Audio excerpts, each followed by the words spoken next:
Nation, what's going on? Welcome to the Irish Breakdown Podcast. We're live with you on March 22nd, which for you hardcore fans and all the people in the chat, you know that means that today is the first day of spring practice for Notre Dame football, finally getting the wheels turning to get closer and closer to the 2023 season. I'm Ryan Roberts, Director of Scouting here at IrishBreakdown.com. That guy is Brian Driscoll, publisher here at IrishBreakdown.com. And luckily, Brian, along with Sean Davis and Sean Stiers, were able to be in attendance today during Notre Dame's first spring practice, which I know, Brian, it has been a while. I was about to ask, man, because I know it's been a couple years for you. And the first day of practice, I know, is one of those deals where, they're not doing a ton. It's more about just kind of easing in, getting everything ready, and kind of laying the foundation, man. But how was it to be back? There was no easing in today. I mean, look, here's the reality. So we didn't get to see a full practice. We saw them go through stretch. And then we saw them go through the first 5 periods. Periods are only 5 minutes each.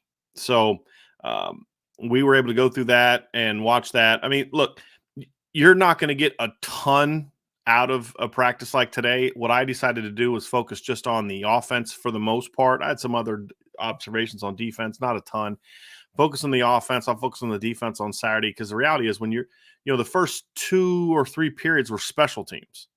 I mean, so you can see guys running down the field and see what guys look like, but you're not seeing a whole lot of football stuff. And we didn't see any like one-on-ones. We didn't see any 7-on-7 or any team stuff, but you got to see guys move around. And so, on a day like this, what I think I can learn the most from is just watching the quarterbacks. And I did a lot of that today. So I'll have a lot to say about the quarterbacks and the wide receivers and those type of positions. But yeah, I tried to zero in on one side of the ball a little bit more today. And also because I wanted to see, the new coaches. What are some of the new drills they're doing? There's some things that I noticed there. And so it was a fun day. It was just good to be back out there. Angela was there taking photos. So, I was down there in the field with her for the first couple periods or during the stretch periods to kind of get her squared away. So, yeah, it was a lot of fun, man. It was good to be back out there.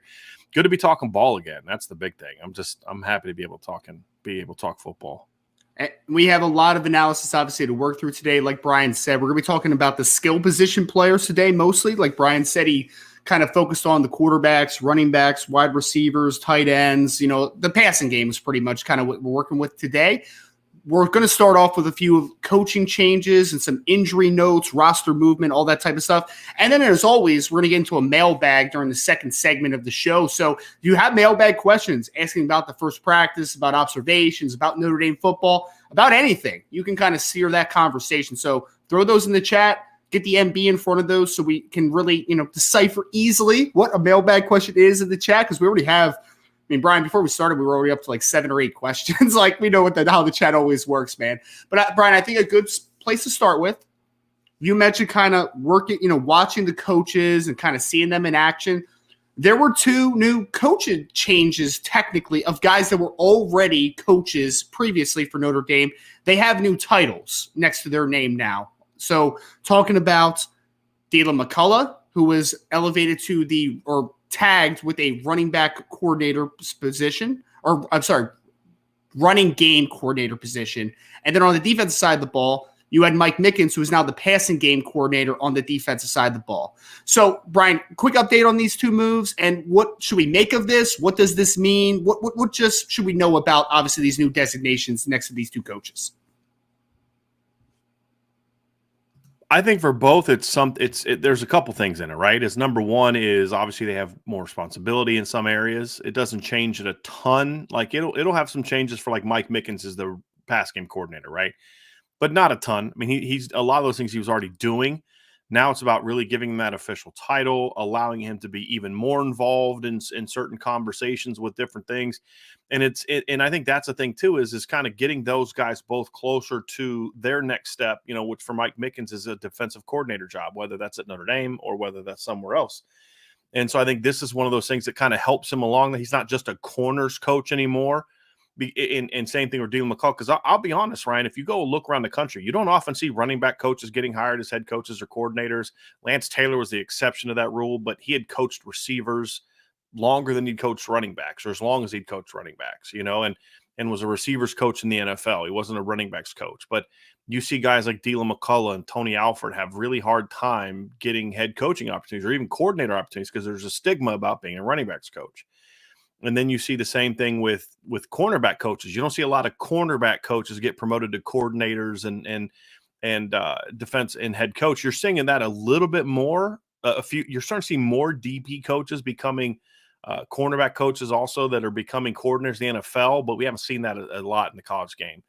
So I think those are things that help them. So I think these are like, hey, these guys have responsibility. They have authority. They're guys that we really rely on for these things. That also helps those guys when it comes to their next job. Because if you're a good football coach, you want your coaches to eventually get jobs at other schools and get better. They want them to get promotions. You don't want guys leaving for lateral moves per se. But if Mike Mickens leaves someday for a defensive coordinator job, you're proud of that. You're proud of the work he did. You're happy for him because his career goals, and then you're also kind of proud of the fact that you were able to help put him in a position where his talent could shine, and he could do same thing with Dylan McCullough, same thing with Chancey Stuckey. So you don't necessarily, you're not going to be a staff that has guys that are just there for forever, especially if you hire a bunch of young guys. Sure. And so I think that's a good thing, and I think this is a chance to help those two coaches, and hopefully it comes with a pay raise. Yes. I've heard a lot of things I'm not happy about with Notre Dame's unwillingness to give guys pay raises unless they're being pursued by someone else, whereas Ohio State's just out there just giving their coaches money. They got to have 5 coaches. Half of their assistant coaching staff is making $1 million or more, and I don't even know if Notre Dame has but maybe one guy that's in that category, maybe. So those are things that I want to see, Ryan, is I want to see them getting those opportunities. And I think things like this can help with that. And of course, then we got to see the new coaches that in action. So yep. I had a chance to see Gino Guidugli today going through drills, which was fun to see, working on a lot of footwork technique. They were doing a real cool drill today, Ryan, which I liked. Normally I don't like drills where it's not directly game relevant, but I thought this was a really unique drill that is kind of game relevant, but even though it wouldn't happen like this. So they would line up and they would run like an RPO read. Okay. Quarterback would have it, so he would then hand the ball off, and then a coach would be like right there on the edge. The coach would throw him the ball, he'd catch it and then quickly catch it and throw it like an RPO. So he'd like go through the mesh and then quickly come out of it, catch it and throw. So they're actually working on handoffs to the running backs while also working on their RPO throws, which also getting the quarterback to lock in and be focused on go through your read, keep your eyes here, don't get your hands, don't get your eyes on the mesh, keep your hands here, you finish it, and then you're ready to catch and throw. Yeah. I thought that was a good drill. I think that's really cool because the RPO game is obviously the read game, right? So, I mean, some plays are going to be keeping it. Some plays you're going to be throwing the football. So you're working on 2 principles of that, that play on two different, I mean, you're getting 2 options on one single rep. So I'm talking about maximizing reps, like you're literally working both options off of that, which is really cool. Brian, I don't know if you've ever seen this, and this is completely separate from this practice, obviously, but I've seen even some quarterbacks now where a quarterback will take like a 5 or a 7-step drop. They'll get the ball out with a rusher coming at them. It's just usually a coach, obviously. He throws, has to reset back into the pocket. Another coach throws him the ball, and then he has to throw. So it's like off of a 5 to 7-step drop, you get it out, but then also they're practicing a reset on the same rep, which I think is kind of a similar principle. It's like you're working on 2 different principles on one single rep, which is kind of cool.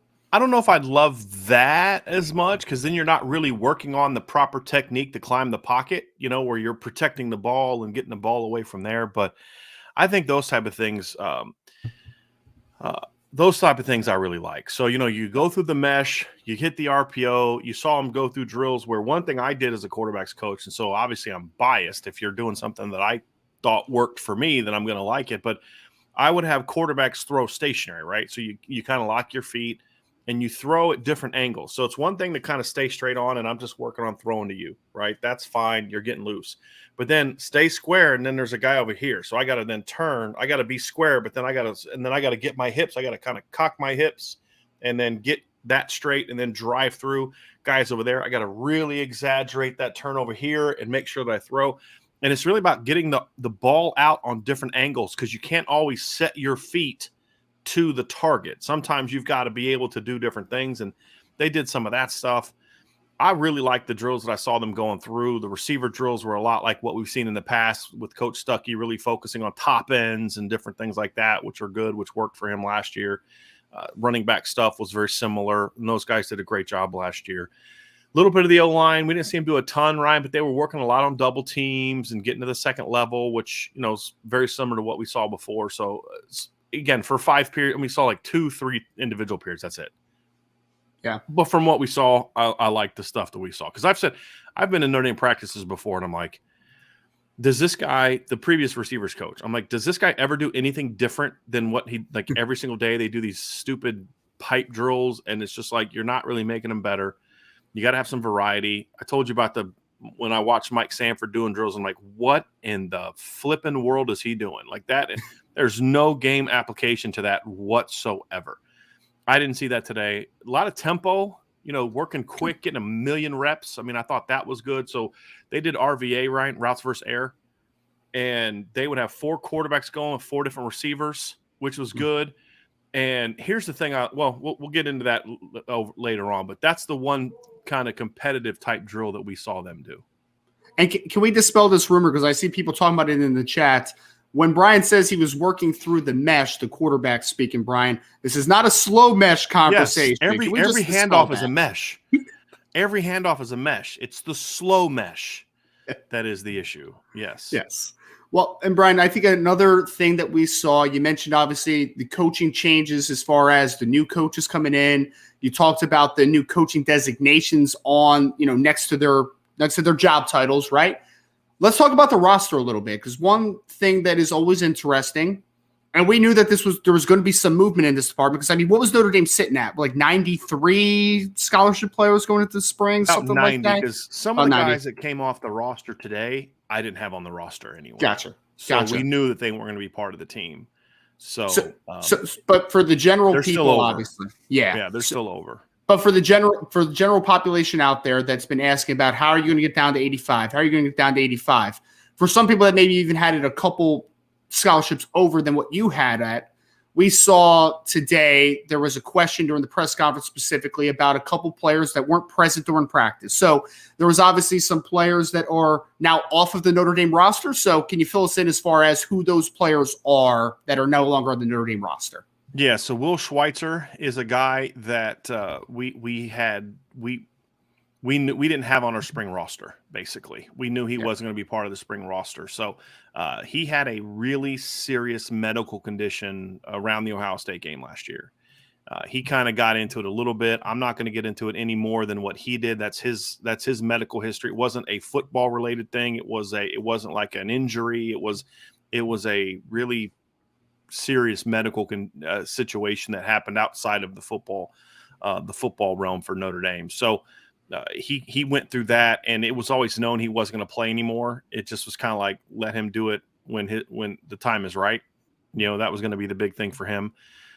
So that was a big thing. Justin Walters is also a guy that's not, excuse me, is no longer on the roster. We actually had Justin Walters on our roster, so he is a guy that is come off. Ron Paulus III is also coming off. Those 3 were all medical situations, and we had mentioned this sort of the offseason. I mean, we try to drop some hints for y'all, right, without coming out and saying it. Like, not putting a guy on the roster should be a pretty good indication of something, right? And so we talked about Justin Walters. We don't really mention him a ton. Yeah. And the reason why is he's just struggled to stay healthy. And you kind of saw this move coming. Ron Paulus III, I did not think was going to happen, but it needed to happen. He shouldn't have been on scholarship in the first place, to be completely honest with you. And he has been injured quite a bit in his career as well. I mean, he has had legitimate injury issues during his career, so that made a lot of sense. And they have the quarterback depth chart now where they didn't need him to be like that 3rd or 4th guy, because you couldn't have not had Ron Paulus III last year. I mean, otherwise, half the year you're down to 2 quarterbacks for half of the season most of the season for Notre Dame. So you needed him for depth. That's not needed anymore with the addition of Sam Hartman and Kenny Minchy. Then there's 3 other guys that are in a little bit of a different situation, Ryan, and that is Philip Riley, who again we did not have on the roster. Joshua Bryan, the kicker, we did not have on the roster. Caleb Johnson is a guy that we did have on the roster. And the reason why some of the kids that we kind of went over, they were gonna initially go through spring and then maybe leave afterwards, and that was the question with Caleb Johnson. But he has since decided to just not be there. Philip Riley and Joshua Bryant, I believe, are both going to stay in school because there's some kind of window at a first-year coach where you can kind of remove guys from a football scholarship, athletic scholarships, and then put them on an academic scholarship, and they did that with both Philip and Josh.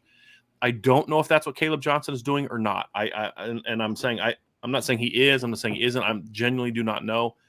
But those other 3 guys are not. So, moral of the story is, Ryan, of those 6 guys, 3 of them we did have on our roster. And so the last update that I had on the roster had Notre Dame at 91. I've got to go back and update it. So you remove those 3 guys, plus you move Brandon Hillman.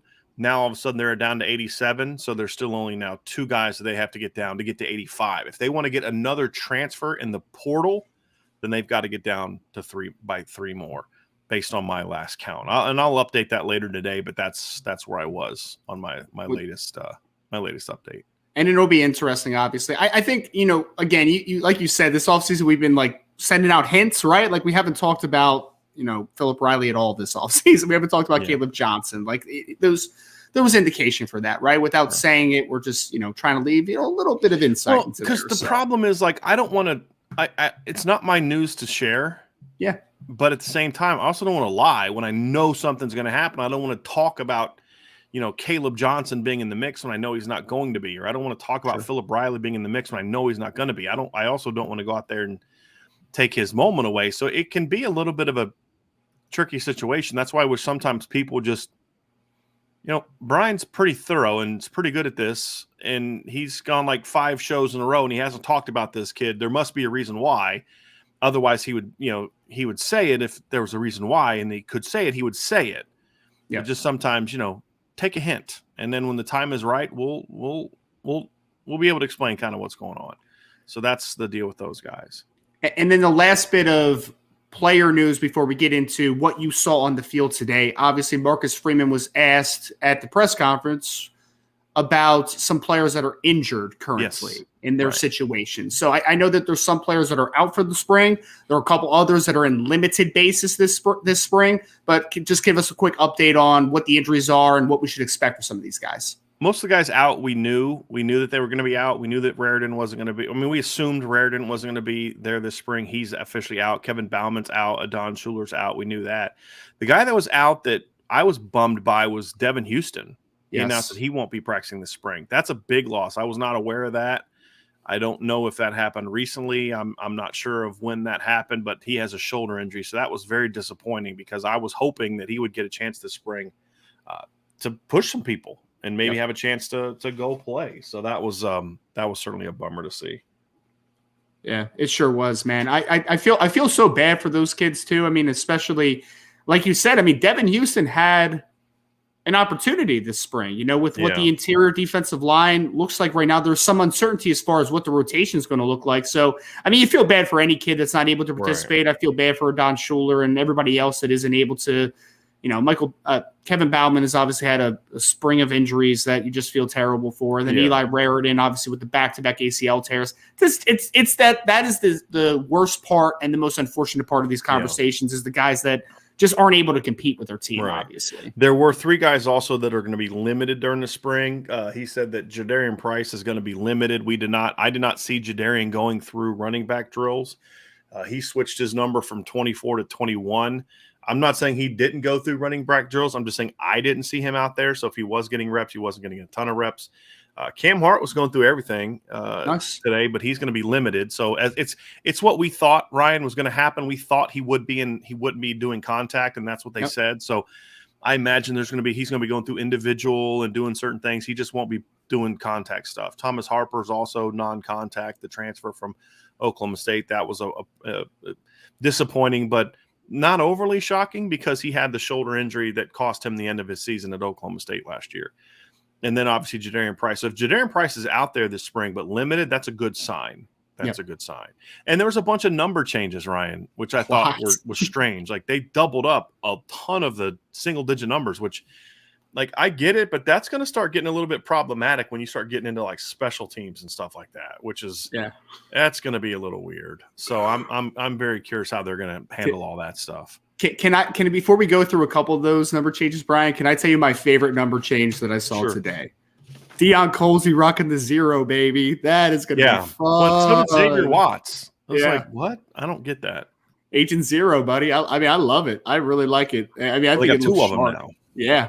It's pretty dope, man. It's pretty dope. So. Like 0's doubled up, 2 is doubled up, 3 is doubled up, 5 is doubled up, 7 is doubled up, 8 is doubled up, 10 is doubled up. So there's a lot of those that were doubled up. Yeah. Now there are 2 guys not on the roster that are on the team. Yep. They just haven't fully updated the roster, and that is the kicker and the punter, Krim and Schrader, that were signed this offseason. So they are on the team. Chris Tyree moved to number 2. That was one change. And so I had a feeling this was going to be the case. I mentioned on the board, and then Marcus Freeman talked about it afterwards. So the Chris Tyree thing, he said this is more about getting him an opportunity there.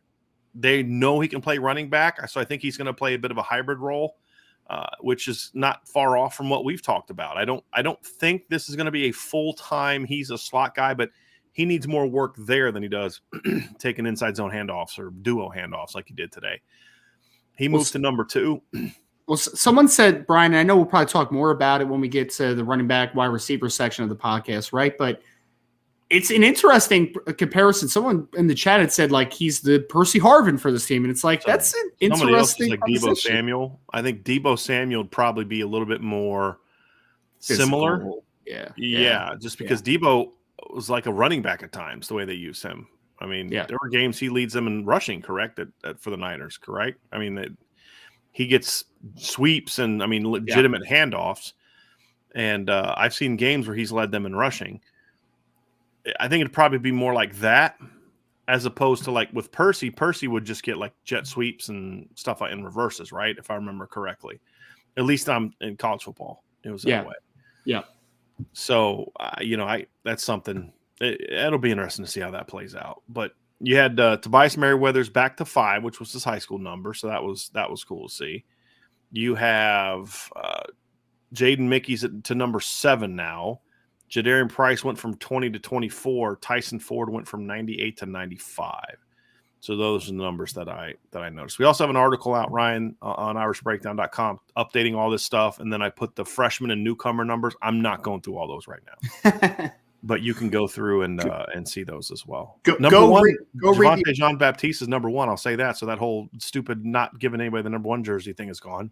Thank goodness. Thank goodness. Yeah, seriously. Yeah, that was really dumb. Go read the article if you want those updated numbers and all the freshmen, obviously, and the newcomers, I should say. Got to put the transfer guys in there now, man. It's a different era now. They were in there, and I didn't put the 2 place kickers in there because that for some reason they were not listed. So I don't know. I don't understand why, but I think they just haven't updated the roster, which is, a very Notre Dame thing to do. Yeah. So I'm not losing my mind, Ryan. I did see that last year. Deebo Samuel did lead them in rushing in a game last year and 2 games last year. So in 2021, excuse me. So I knew I had seen where he had led them in rushing before. I think he set the record for most rushing touchdowns in 2021 by a wide receiver ever. He had like eight rushing touchdowns, I think, like that in that season, or some crazy numbers. So, yeah. So, quick notes there, obviously, on some number changes in 2021. 8 in 2021, which is just ridiculous, man. It's just so silly. But so we'll see what the role ends up being for Chris Tyree. But Brian, that kind of is a little bit of the housekeeping stuff, some number changes, injuries, coaching stuff. Let's get into some on-field observations now, man, which I know is the important part of what you wanted to get accomplished today, and a lot of the players that you were able to kind of take a look at. I think as we always need to, starts with the quarterback position, because this is one of the most highly anticipated springs just from the quarterback perspective, because you, for the first time, and it seems like a little bit here, have legitimate options on your roster, man. Like 4 potential options. And again, not 4 all for the starting job. That's not what I'm saying. But you have now in the depth chart of Sam Hartman, of a Tyler Buckner, a Steve Angeli, a Kenny Minchy. That's a pretty dang talented top four, Brian. So give us the skinny, man. What were some of your key observations for the quarterback position today? It was funny there. Sean Davis drove in for practice today, and we're sitting down there watching the quarterbacks, and I just kind of look at him like, this is a different room. It's a whole different animal from what I saw last year. Because, okay, I can say it now, but I got access to a lot of practice film last year, even though I couldn't go there, whether it was, I won't need to get into how, but I had access to a lot of practice film from last spring. So I was still able to see some things. And you could see, like, it's just different, Ryan. It's like last year was like Buckner was really good, and then Drew was just kind of like, like we wrote before and we've talked about before, his turnover issues that he had in the blue gold game and that he had in fall practice were evident last spring. And because he was pressing, like he was really pressing because he knew he was competing for a job. I think Drew was pressing. Steve Angeli was a freshman, and now you're and then you had Ron Paul's a third, right? And now it's Sam Hartman, and then Tyler's better, and then Kenny Minchy throws a beautiful ball, and then Steve Angeli's bigger and stronger, and the ball's coming out of his hand better. And this isn't like a thing where you're blown away by it, because this is how it should be if you're really good. Right. I rarely saw the ball hit the ground today in our RVAs and quarterback one-on-ones. Which is pretty rare for a first day. You're trying to get timing pretty rare down. for Notre Dame in recent years. That's for darn sure. Between the quarterbacks missing and the drops, like I saw very few drops. I mean, it was a really clean, crisp first practice, which is good. I mean, that's what you should be. But it was noticeable, Ryan. Now, the two things you notice. One is this is still a small quarterback room. I mean, Sam Hartman's not very big. Tyler Buckner's not real tall. He's thick. It's a short quarterback room. Kenny Minchy's 6'2". I mean, Steve Angeli at like 6'3", like towers over some of the other quarterbacks, it looks like. But, it's a really gifted room. It's a really gifted room. It sure is. It sure is. And I mean, it was nice reading your report, especially on the board, Brian, where we're just talking about the ball just is coming out differently, it seems, as far as, from the full vantage point, man. Like you mentioned it, Steve Angeli's ball just looks a little more zip on it, right? Ball's coming out a little bit better. You have a Kenny Minchy that it's beautiful off his hand. Like he's a natural thrower of the football. Sam Hartman the same way. Well, it's like you're seeing somebody in the chat, this Tommy Reese hater in the chat, right? It's like, well, it's because Tommy Reese is gone. No, Tommy Reese recruited Sam Hartman. He recruited Kenny Minchy, so he upgraded the talent in the room. Yeah, Tommy would have had the same quarterback room this year, right? Yeah, but that's the reality of it. It's a talented quarterback room, Ryan. It really is. There's some players there, and then of course we get to see him go through drills, and we get to see him throw routes on air. And again, that's all we saw was routes on air. And if you can't look good throwing routes on air, that's a problem. But it's been a problem in the past, and that was really good to see. It was good to see them, Marcus Freeman said in the press conference, like, these guys look like he's like a rookie and a freshman again. And I'm like, yeah, he may be from like knowing what drills are, but when I'm watching him throw it, I'm like, this guy does not look like a dude that's in his first official practice with these receivers. The timing was there. The ball placement was there. The deep ball was beautiful. He was throwing the ball the way you hoped that he would throw the ball on day one. Now, again, no team periods, no 7-on-7. He may have thrown 47 picks today for all I know. I'm just telling you what he looked like in drills and during RVA. And, that was good to see. Well, that was good to see. Let me ask this, Brian, because this has been a topic that a lot of Notre Dame fans have talked about. We've talked about this on this channel, I think, a bunch already. Is we were all excited now with Jared Parker as the offensive coordinator, who's also the tight end coach. You got to bring in Gino Guidugli as the quarterback coach, the guy that's going to be with the group the whole time. Did it seem different as far as kind of the I guess the meshing between coaches and the quarterback position? No, not. It may be different, but there's no way you can see that from what we saw today. Sure. Because a year ago at the same time on this first practice, we only saw the first 5 periods. You'd only seen Tom Reese running with the quarterbacks. You wouldn't have seen him coordinating the offense. Yep. So it was Gino leading him, Coach Guidugli leading them through the drills that he wants to lead them through. There was a couple different drills they worked on, but it's a similar situation. It was individual. It was just Jared Parker working with the tight ends and Coach Guidugli working with the quarterbacks and that type of thing. There was now you started to see Coach Parker where you started to see him sort of when they went to the RVAs, he was a lot more vocal, letting guys know the concepts, getting the calls out, because what they were doing was, Ryan, and we'll talk about this next because I want to kind of talk about how each quarterback looked during this period. So they basically lined up in 11 personnel. The interesting thing, so we'll get this out, is when the first group today of what we saw, I expect this to change every day, according to what Coach Freeman said, but I was very happy to see that the first group was Tobias Merriweather, Deion Colsey, Jaden Thomas, and Mitchell Evans, and then we saw Holden Stace a little bit in there as well. I was happy to see that, but the interesting thing is they had Tobias was in the boundary the first couple snaps, and then Deion was over with Jaden Thomas. But what I'm thinking they may be doing though, Ryan, I felt like they might have been going right left with the outside guys, because a couple reps later, when it was the same guys, you had Deion was on the boundary. So it could be that they were just going left to right. It's too early to tell that from 2 to 3 individual periods on the offense. But it was good to see those two guys in there. Obviously, the second group was Caleb Smith to Lorenzo Stott, because that's the other thing. Lorenzo was in the boundary the first rep too, and Caleb Smith was to the field. So again, that has me thinking that maybe they were going left right as opposed to field boundary during the one-on-ones or during the RVAs. So they would have 4 guys lined up in a 2x2, and I think there was a couple 3x1s, but they were mostly 2x2s. And at the snap, all 4 quarterbacks would be right beside, and they would all drop and then throw it to a specific receiver. And so that can make it a little challenging to watch, but you have to be able to look at it and kind of say, okay, here's who I'm focusing on and where the ball is going to go. Because you don't always, think, hey, well, this guy's going to throw that route and that guy's going to throw that route. And you don't always know who's going to throw the route the first time they do it. So getting to watch the quarterbacks make those throws. They're throwing corner routes, go routes, in cuts, things like that. A lot of movement stuff.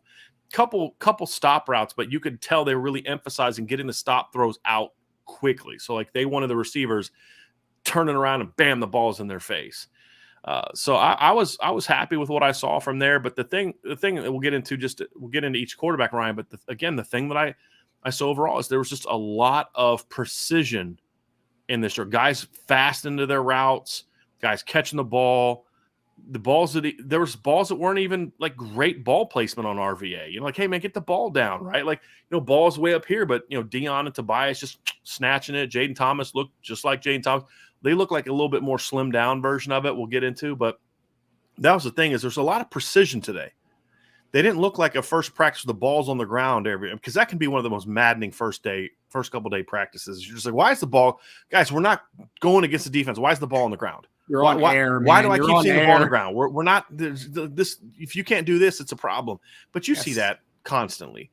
Oh yeah. Today I did not see a lot of that, Ryan. I really did not. I mean, there's a couple here and there, but I did not see the ball hitting the ground a lot. It was good to see. Brian, after coaching high school football, man, we used to run 2-minute drill at the end of practice sometimes, and the ball would just be hitting the ground, and you'd just be like, guys, we're going against air right now. Like, there's no defense out there. This is so bad. I mean, to your point. But, I mean, that's great to hear that it seemed crisp on the first day, which is great.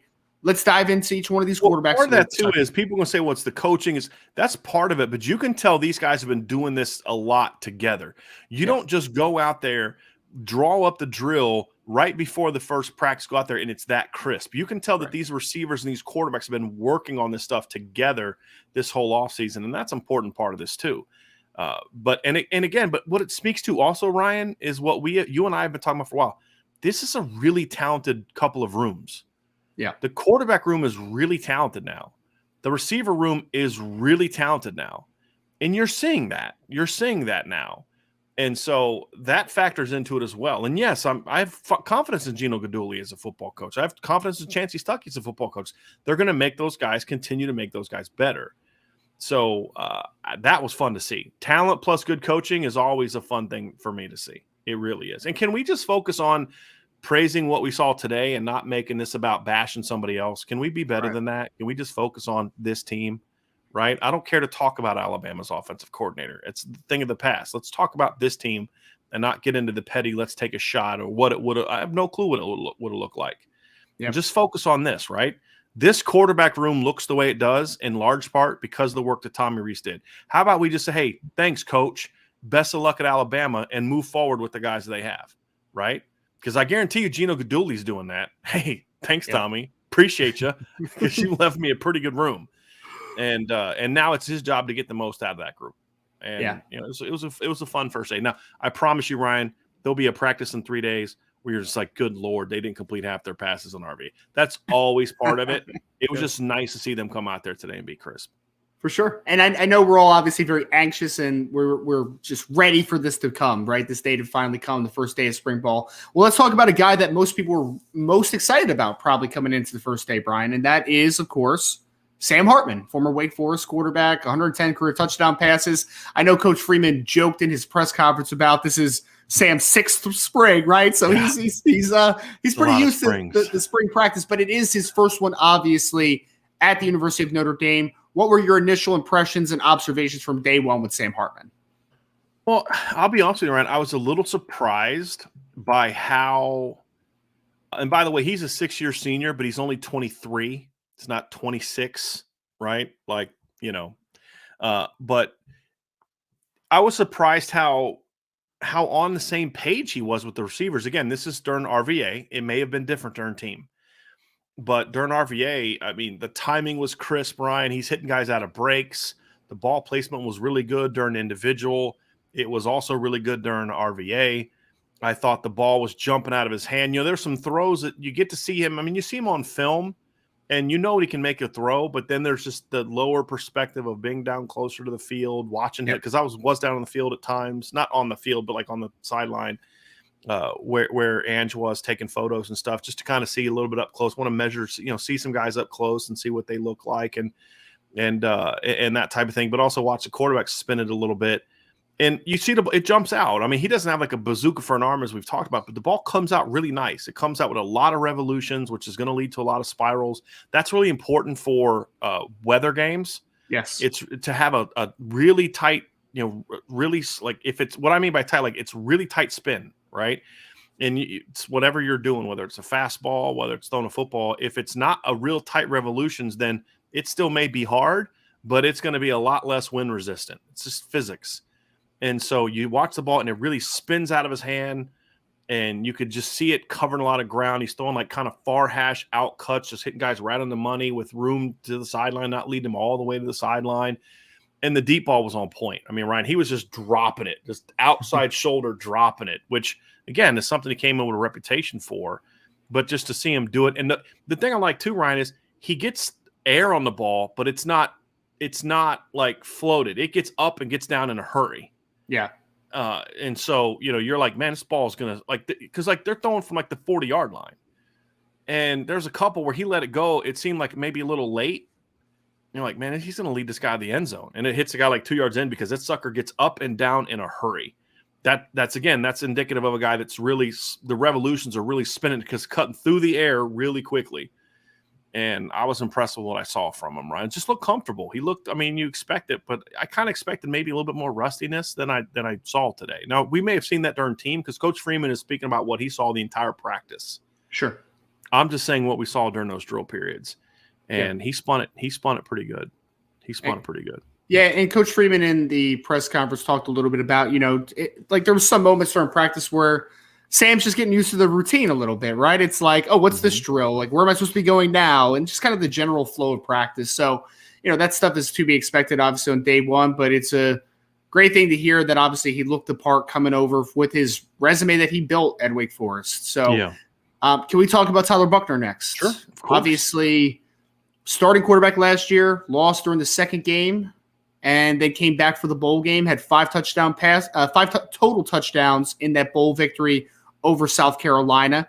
He comes into this spring with it's going to be an interesting test for him this year, Brian. Like he's going to be in the competition, of course, but more than anything, what we've talked about a lot is that we want Tyler Buchner to really take advantage of this opportunity and to compete all spring to be the best version of himself. So starting point here, in order to progress through the spring, you have to get a little bit of a starting point. What was your opinions? What was your impressions of Tyler Buchner on day one? You know, we've talked about how there's a good version and a not so good version of Tyler as a thrower. Today was one of the good versions of Tyler. Yep. For the most part, his footwork was really clean. he seems to have kind of cleaned his base up a little bit, Ryan. At times his base gets too narrow or too wide, depending on what kind of throw he's making. He looked a little bit more just good, similar base. Looked a lot more like what we saw from him in the bowl game. Timing, Tyler's always done with really good timing and anticipation. He's got a really nice feel for the game. And so we saw that a little bit in the bowl game, more so than we saw in the first 2 games of the year.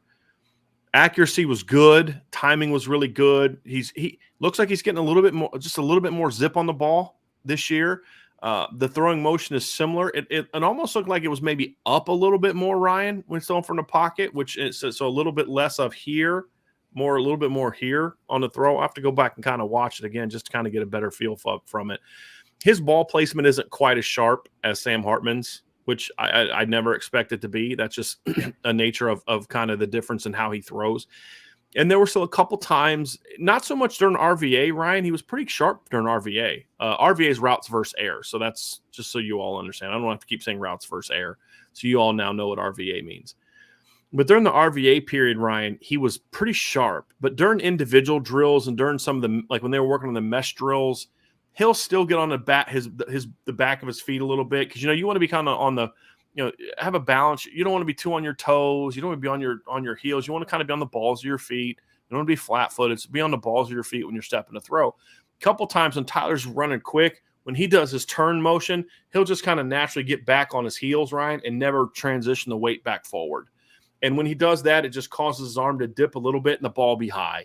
And when I mean high, I mean instead of like right here, it's like right here. It was still catchable balls, but you just want to see him kind of clean that stuff up a little bit. Is like, I know your footwork is going to be that way, but just, make sure you're being really sharp with your release point. Try not to, when you flip back, to get back on your heels, stay forward, keep that base, just some stuff like that. But he looked sharp. He looked sharp. The only thing I noticed differently from what I've seen from him in the past, Ryan, is just, like I said, just a little bit more zip on the ball. Not a ton, just a little bit more zip. And a little bit just more consistency from a technical standpoint in practice. And that's not something I expect to be a problem, Ryan. He looked really good in practice, in the practice clips that I saw last year in the videos I had access to. It's just he'll get into team stuff, right? Yeah. So during Indy RVA, he looks really good is what I'm saying. It's during the team stuff, and he'll start rushing his technique and rushing his footwork, and that's when he would have problems. He always looked good during drills like this. So I expected him to look good. It's going to be taking this and applying it to the team periods, the 7-on-7 periods, is when it's going to really matter. Yep. And I'm very curious to see, and this obviously is not as much the practice that you get a vibe for this, but I'm really interested to see just the commands that Tyler Buchner has on you could see a little bit. He just looked a little bit more pep in his step, just a little bit more engaging, a little bit more talkative today. Coach Freeman talked about that, so I think we saw even more of that during team, or they saw it during team. But yeah, I mean, you could see this a little bit. He's a confident kid, and I think that he understands he's in a battle and he's going to bring it. And we've talked about this. That's something Tyler needs to do a better job of, is being more assertive.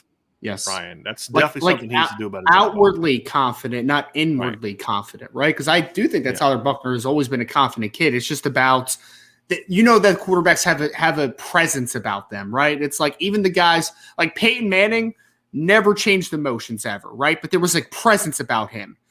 Tom Brady, on the other hand, would headbutt people in the tunnel, right? Like it was a different perspective, but it was all about presence, carry themselves that way. And I don't need to see Tyler Buchner headbutting people, but I do need to see a little bit more of like, I command this, right? Like this is my huddle right now. Like this is my thing, right? And I think that is a big part of this. And, don't have a full access to the practice fully today, especially in the teamwork. But I am interested to see just how that develops throughout the spring when he gets his opportunity. No, he looked sharp, though. He looked good. He looked good. Yeah. Well, and a guy that I know that you said you thought had some big improvements from what you've seen in the past was Steve Angeli, of course, who's now a redshirt freshman quarterback going into his second year on campus. 6'2" and some change, right near 6'3", the biggest quarterback on the roster. How'd you think that Steve looked today? Look, Steve's got a really strong arm. It's definitely gotten stronger. He's filled out more. He looks more like a college kid now, where last year he kind of looked like a baby-faced freshman, He spins it well. It's just the only issue I have with Steve is, he showed good command today. Footwork was sound. ball jumps out, and he threw some really gorgeous. He threw and I'm trying to remember who he threw it to. I think it might have been to Jaden Greathouse. He threw a corner out where I'm like, that is beautiful. That's a great ball. It's just at times he's not a great ball placement guy, or not a consistent ball placement guy. There's drills where every other quarterback's kind of keeping it like in this window, and that's where it needs to be. Like, great ball placement isn't always like right here. Sometimes it's here, sometimes it's here, but you just want to kind of have it in a certain zone. Sure. And everybody's like kind of here, and then Steve is like here, with it. And that's just something that he's going to have to figure out a way to clean up. He's got a really compact, I'd almost want to say like Peyton Manning-esque throwing motion, Ryan, where it's like kind of here, and it's just like a really quick whip. And I think he just struggles with the consistency of his release point. I think because when he misses, he always misses high, which tells me he's releasing the ball consistently too soon. He's just got to figure out a way to just release that ball a little bit better timing. Because if you release it too soon, it's going to go high. If you release it too late, it's going to go down. That's just kind of how it goes. Yep. But when he does it right, it's a really nice ball, Ryan. It is. And he moves his feet really well in the pocket, getting through drills. He's not like noticeably different. There was one interesting thing that I saw today. They were going through that line drop back, where they just kind of get on the goal line and drop back. Yeah. And every other quarterback was doing like an open cross, open cross, open cross.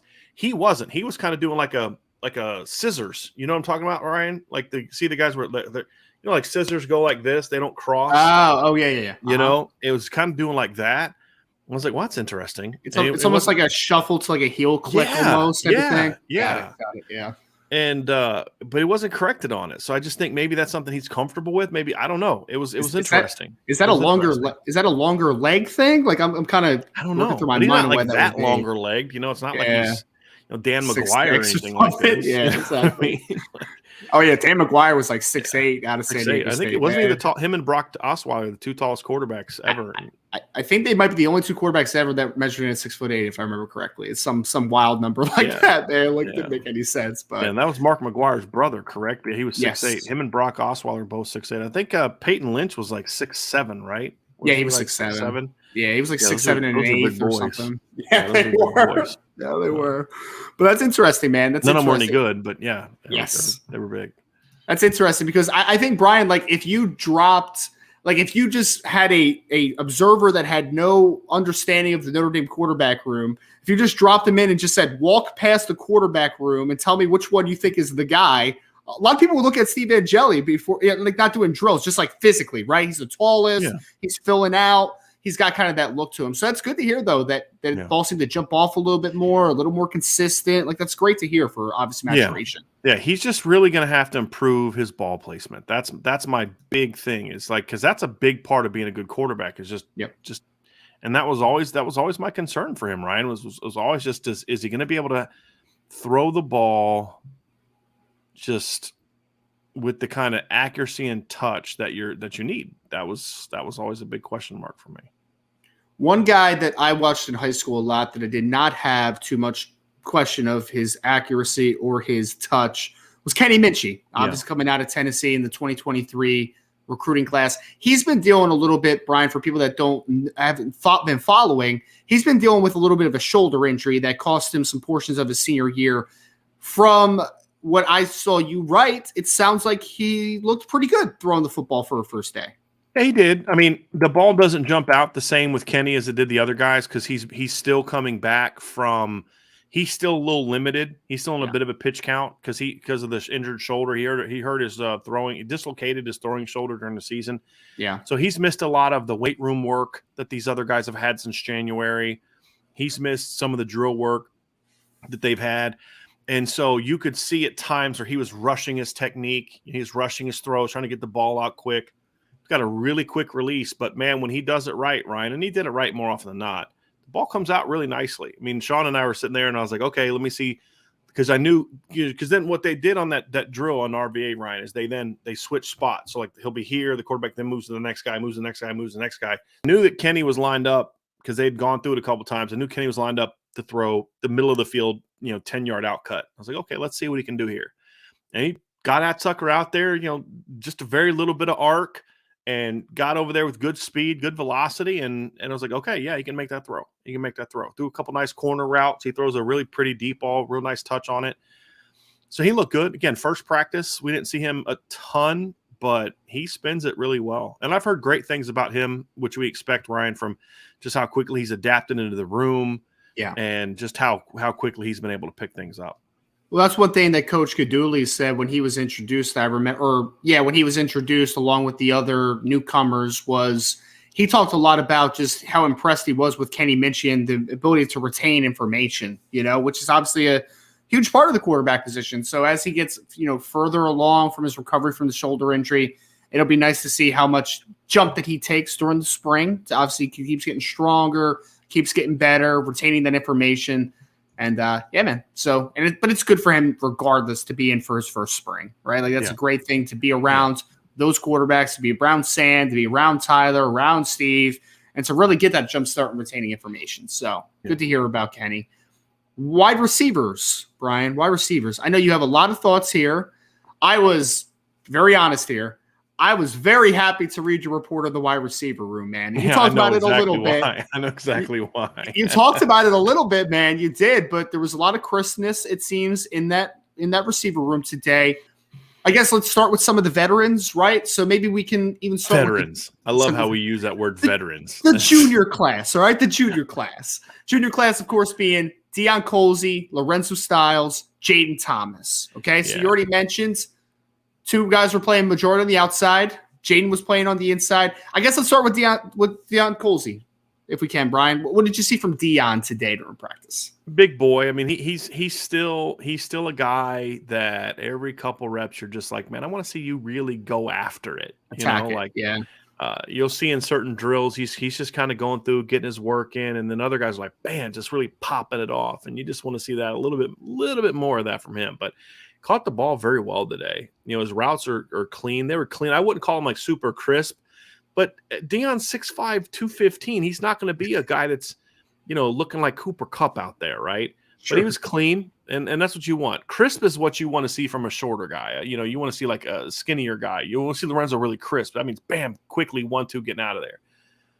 A bigger guy, clean, is like he may need a third step, but it's just bam, bam, bam. You're getting out of there. You're opening your hips. You're getting into your route. You're not lumbering out of your turn, all that kind of stuff. And he did that today. He was first in a lot of the drills. So he was first guy to go through a rep in a lot of the drills, which I liked. He was one of the first guys in one of the stretch lines, which I also liked to see that. And he's massive. When you're down the field, you just like, he's big, but then you're down the field and you're like, yep, that's a big boy, and caught the ball really well. The thing I like too, Ryan, is he was confident today catching the ball. Him and Tobias both just balls high, just snatch it out. He wasn't fighting it. Last year on the first practice, and I remember seeing the video from it for the drills, and the receivers were just thinking so much because they were doing new drills. They weren't sure what they were doing. They were dropping balls. They were making technical mistakes. Well, now they've been through all this with Coach Stuckey. Now they know what the expectations are, and you just saw them popping off routes and just bam, bam, bam, getting in and out of their cuts. Going through drills, not having to start over a lot. Like we didn't see that a lot today. It's just like, oh, come on, do it again. Get back up there and do it again. We're not doing it right.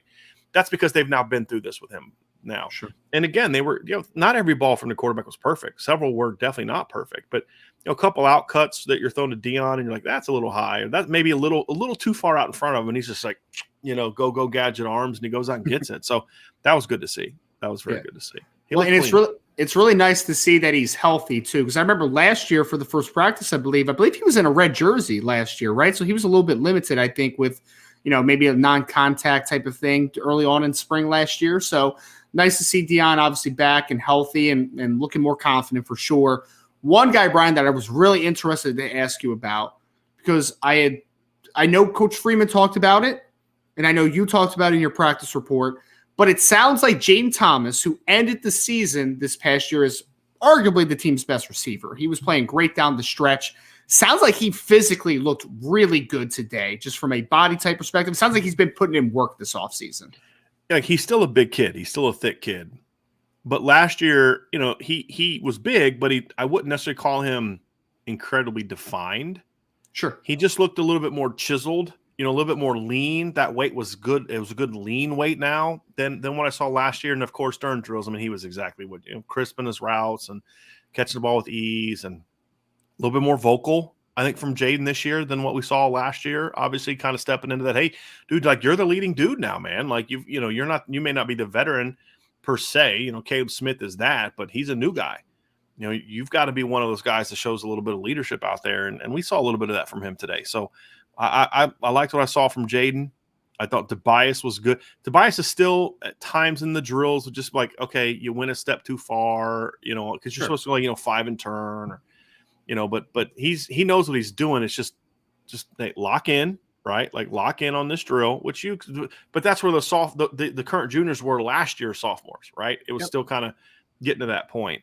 But when he's out there running routes, and I mean, he's a big target, and he, again, catching the ball with great confidence, getting out of his breaks quick, showed a little bit more to me anyway. Again, game practice 1, no pads, a little bit more burst out of his stance than what we saw last year, which you expect as a guy gets older and stronger. Just a little bit more snap off the line, which you want to see. He looked good. He looked solid again for what we could see today. And a good note on Tobias is that this is his first spring practice. He was not an early enrollee last year, so this is his first time getting that full off-season spring work as a part of the Notre Dame program. So great to hear about him. One guy that I was very happy to hear this, Brian, going back to that junior class for a second, but it sounds like Lorenzo Styles looked more confident today. Yeah. Would you say that? He looked a lot more like the Lorenzo we saw as a freshman. He was fast, getting deep. I mean, I saw him maybe catch 6 or 7 balls during the RVAs, and he caught every one. He wasn't fighting it. Because what we had heard last year was that the drop started in the spring, and I think you guys saw a little bit of that when you saw him live. Yeah, but he looked sharp today. I mean, he looked, his speed was there. He was in shape. He was catching the ball clean. Yeah, I liked what I saw from him. I mean, honestly, Caleb Smith looked good. The veteran Caleb Smith, the thing about him is he doesn't look as he's a well put together 220. He does not look big, and maybe that's just because at 6'2", 220 at Virginia Tech, he was clearly their biggest receiver. Where at Notre Dame, you're like, you ain't that big, dude. You know what I mean? Like, next to Jaden Thomas, he looks skinny next to Jaden Thomas, right? You got 3 dudes that are bigger-ish than him. Yes. But, very precise with his technique. Good get off, gets down the field vertically really well. Really good body positioning on a couple deep balls. Like there's one deep ball where the ball was like going to be here, and he just kind of leaned in at the last second and let it go here. That's a veteran play, right? Late hands. Yeah. The thing I noticed about him, Ryan, is he's a little tight-hipped, and you can tell that on some of the stop routes. And he didn't run a ton of that stuff at Virginia Tech. You could kind of see it on film, and I kind of saw today. It's not like a huge problem, but that's why he needs to have such great ball concentration and ball skills, is because we saw this at Virginia Tech is he made a lot of catches where he was covered. Oh yes. He's got great concentration on contested catches, and does a really nice job. Like I said, he's like a power forward. Like, it wouldn't shock me if I grew up learning like this kid played forward in high school or something, because he understands if I keep this guy between me and the football, then I'm going to catch the football. I'm going to win. Right? Yeah. Right. And even on like deep throws where you just like lean into a guy to make sure that the ball, instead of dropping here. So if I got a defender right here and the ball's thrown right here, he's breaking that up if he's any good. Sure. But if I can lean into him and turn this ball into this ball because I can lean into it, then that's what you want a receiver to do. It takes experience to do that, Ryan. And that's what Caleb does a good job of from what I saw today. That's a great note too, because everyone that hears the word separation thinks of as a route runner, right? But him being able to do that's creating separation. You're creating separation away from the defender and the football. That is a form of separation. So I think it's great. I mean, Brian, honestly, that might, and I kind of thought this about Caleb anyway. Like, I don't think this is a big deal, obviously, just kind of on the initial impression.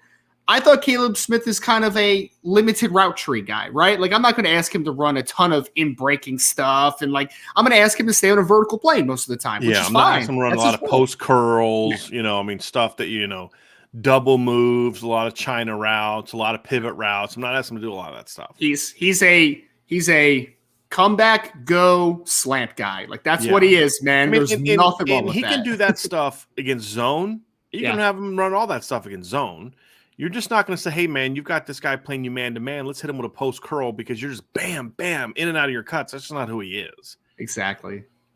But catches the ball really – Ryan, I'm a broken record here. There was only one guy that fought the ball a little bit today, and it was a freshman. But everybody else was really, really sharp today.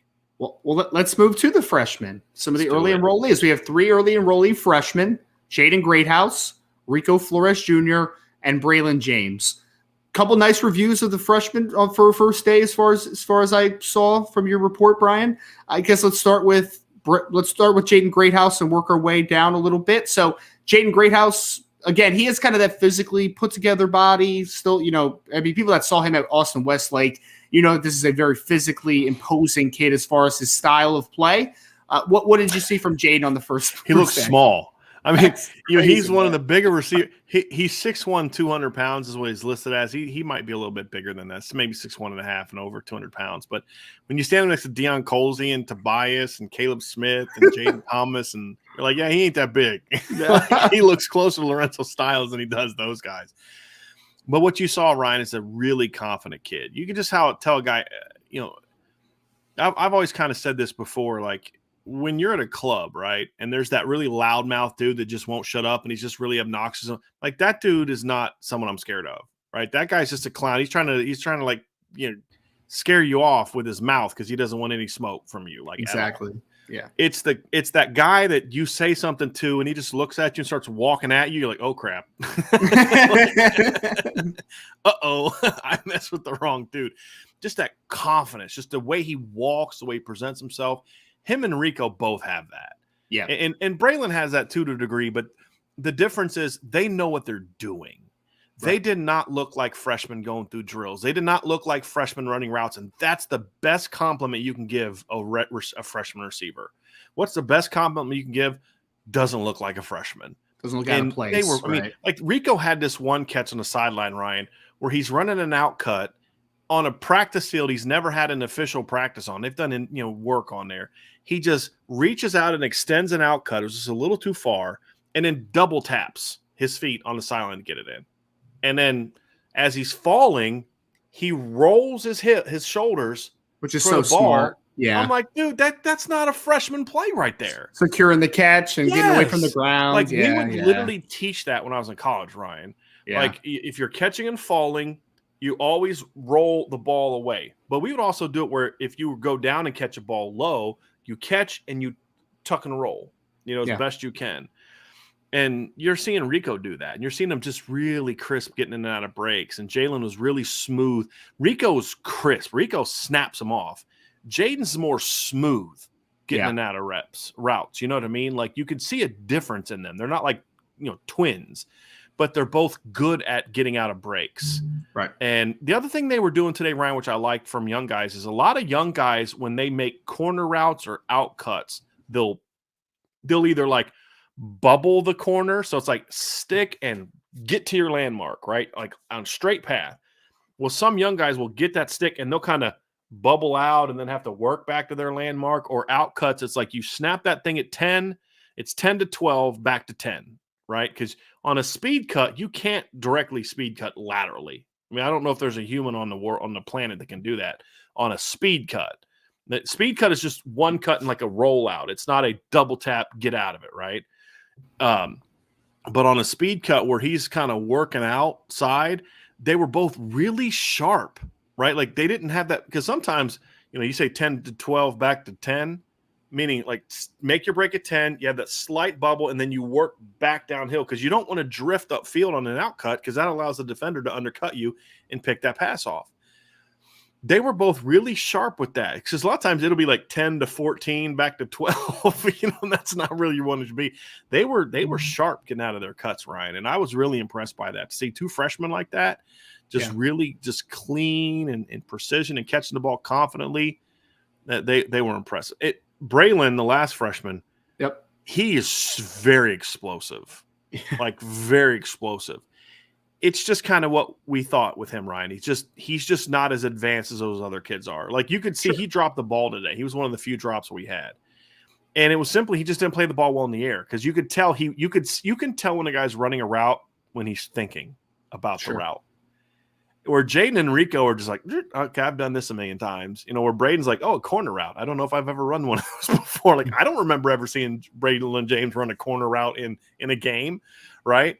And you could just see he was kind of thinking, and then he was late getting his hands around these. Oh shoot, there's the ball, and we just missed it, right? Yeah. He looked like a freshman, but he looked like a really talented, explosive. I can't wait till that guy gets coached freshman. He's just not where those other guys are, fundamentally. But his burst off the line is as good as anybody that they have right now. Yeah, so I mean, not too many surprises out of those three as far as the first day. I mean, no, the one thing what we thought. And day one. Exactly. Day one, things will improve, things will change. There will be a lot of movement over the next couple of weeks, obviously. But Jaden Greathouse comes from a place like Austin Westlake, a little bit more of a technically advanced player. Rico Flores, a little bit of the same stuff, obviously playing at Folsom High School. Braylon James is that height, weight, speed freak that no matter what high school he played at, no matter what high school he played against, he could run past pretty much everybody that was on the field against him, right? So no big surprises there, Brian. Let's move in. Well, are there any other notes on wide receivers? I don't make sure we didn't miss anybody. No, not really. Overall, yeah, it was just really fun to watch. I talked about Caleb Smith, right?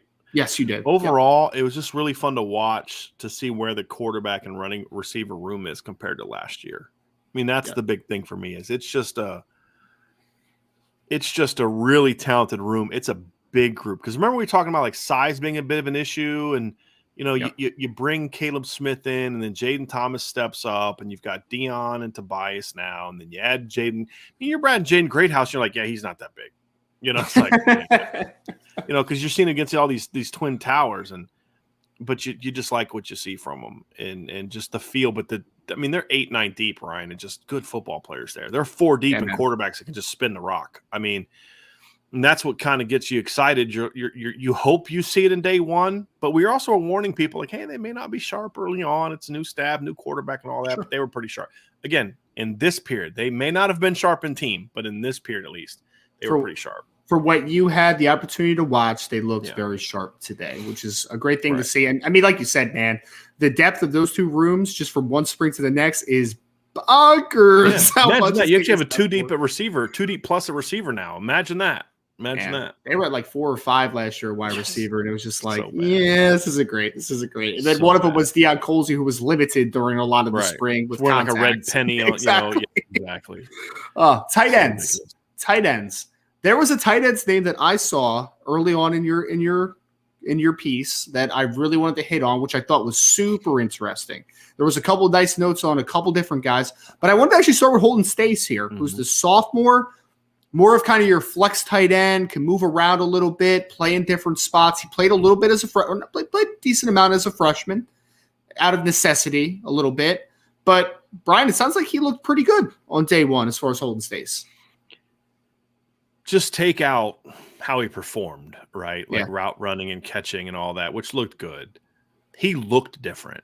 You kind of want to know what the sophomore class does after a year, right? And people are like, how did Emil Wagner was on the completely opposite side of the field. I couldn't tell if he was that much bigger. He didn't look like his lower body still looked skinny, but it's always going to look skinny. He's never going to look like Quentin Nelson. Right. I couldn't tell you how he's really filled out because I never got close enough to him to see that, right? So I don't know, but I did get a chance to kind of be right up there with where Holden Stace was, Ryan, and you could see it. I mean, he's really filled out. His lower body is thicker, his upper body, it's filled out in a good way. Like his stomach area is not filling out at all. It's his chest, it's his shoulders, it's his arms. He looked more like a college football player. All the good places you want to fill out, none of the bad places. Right. Well, the other thing too about him, Ryan, is his burst off the line was like, okay, yeah, that came with something new, right? Like that weight came with something new, man. That was fun to see. So he definitely looked the part. There's no doubt about that. He looked the part. And I know obviously we're dealing with a little bit of a smaller tight end room right now because there's a couple injuries. We mentioned Eli Raritan in the beginning of the show, Kevin Bauman, obviously they're both fighting back from ACL tears. But I know you also had a note on Mitchell Evans, who's the assumed front runner for the number one tight end for the 2023 season. Mitchell, first day, your impressions? I mean, look good. He's smooth. Like where Holden is explosive, Mitchell's smooth, caught the ball well. I mean, he looked exactly like the bowl game. He's never going to blow you away where you're like, man, that guy looks like $1 million. He looks bigger. Like he's definitely continuing to get bigger and filling out. He looked smooth. He looked smooth. Caught the ball well. He missed a couple reps because I don't know, something happened to his helmet. Oh, really? And you could see him over there. Somebody was working on it. And so Holden had to take those reps. And they're pretty thin at tight end right now because you've got two guys out and then Cooper Flanagan's not going to be there. So you're down to the two guys we talked about plus Davis Sherwood, who's more of an H-back fullback type than a pure tight end. Yeah. But no, he looked good. He looked clean. He did, man. That's great. That's great, man. Is he buckling chin straps already, man? With no, it didn't look like something like that. It was like something on the front of it. I couldn't tell what was going on. But that's good. Yeah, it was interesting. It was very interesting. Yeah, so not too much as far as just first day observations from the tight end room because, like you said, there's a little bit of a limited room. It's just the size, the volume. Yeah, I mean, other than what we kind of talked about, I kind of spent a lot more time on the receivers, but you could just see Holden Stace really coming out of his breaks fast, and he looked sharp, he looked explosive, and he really filled out. And like I said, Mitchell Evans, it's kind of like what I said. I didn't spend a lot of time on Jaden Thomas, right? Other than his body type, because it's like how Jaden Thomas performed. Like, okay, do you remember the whatever game that he played? You remember the BYU game, or do you remember the USC game, or do you remember the Navy game, or pick a game where you thought Jaden Thomas looked pretty good? Pick the South Carolina game. Yeah, I remember that game. Yeah, that's pretty much what he looked like today. Like, yeah, it's what he looked like today. So go back and watch that game, and that's what Jaden Thomas looked like today. Just good. All right, so it was kind of like that with the tight ends. Like Mitchell Evans just looked like what you'd expect Mitchell Evans to look like he did in the bowl game. Well, that's a good thing because he played pretty well in the bowl game. So I liked what I saw from him. Awesome. So that's kind of going to wrap us up here as far as first day observations. Anything else? Yes. Just a couple defensive things. Like I didn't spend a lot of time on the defense. I'll watch them a lot more on Saturday, but during some of the individual stuff and during some of the special teams periods, Donovan Hines has really filled out his frame. Like he looks a lot more like his brother now physically. He's put some beef on. There's no doubt. So I'm very curious to see what he does when the pads come on. And Josh Burnham, Ryan, we've always been impressed by what he looks like. He's filling out. You can see it. Nolan Ziegler looks a lot thicker than he did a year ago. I didn't get to see him go through any drills, but just seeing him out there, you could see, okay, that kid looks part. Thomas Harper's short. Like he's 5'10-ish. I mean, he looks short next to their tall corners. Chance Tucker went through a bit of a body reshaping. Chance, if you go back and look at pictures of Chance the last 2 years, he had this is going to sound really weird, and I don't know how else to describe it, but he had a very immature looking body. Meaning like not a lot of definition, like still looks like a young kid who just kind of started working out. If you know what I'm talking about. Like narrow, right? Narrow, but even sometimes maybe a little bit like, I don't know, pudgy, but not like gut pudgy, but just like his body just didn't look. He went out there today looking like, okay, this guy looks solid. Like Chance looks solid. Like he has really put in some work in the weight room, man. Like you could just see Ryan, like his chest was out a little bit, because today they're not wearing shoulder pads. So you can see a little bit more of their frame. Chest was sticking out, like his thighs looked like he'd, been squatting like cars this summer. Like he just really looked good, or this winter. So that was good to see Chance, and a couple downhill drills. They were working on like tackling drills, and I don't know why it happened this way, but I just happened to look over. If they're in between here, I just would happen to look over, and like almost every time I look over, it was Chance taking a rep. Just kind of luck that way, and they were working on tackling. Those big round pads, right? That they roll the tire looking donut things. Looking things. Yeah. So he was tackling that onto another pad, which was really smart because Notre Dame practices tackling, like live takedown tackling on these pads, but they don't take them to the ground. They land on looks like a track mat, which is good because it just takes some of that wear and tear off your body, but they're working on that. And when he plants, and I mean, he was really exploding downhill, Ryan, like really firing downhill. So I was really happy to see what Chance was doing. He looked good. He looked really good. And Aiden Kaneana, I thought looked good going through drills. And he was very vocal today. I liked what I saw from him. That's awesome. Gabriel Rubio's filling out a little bit. Again, you couldn't see a ton of – it's funny.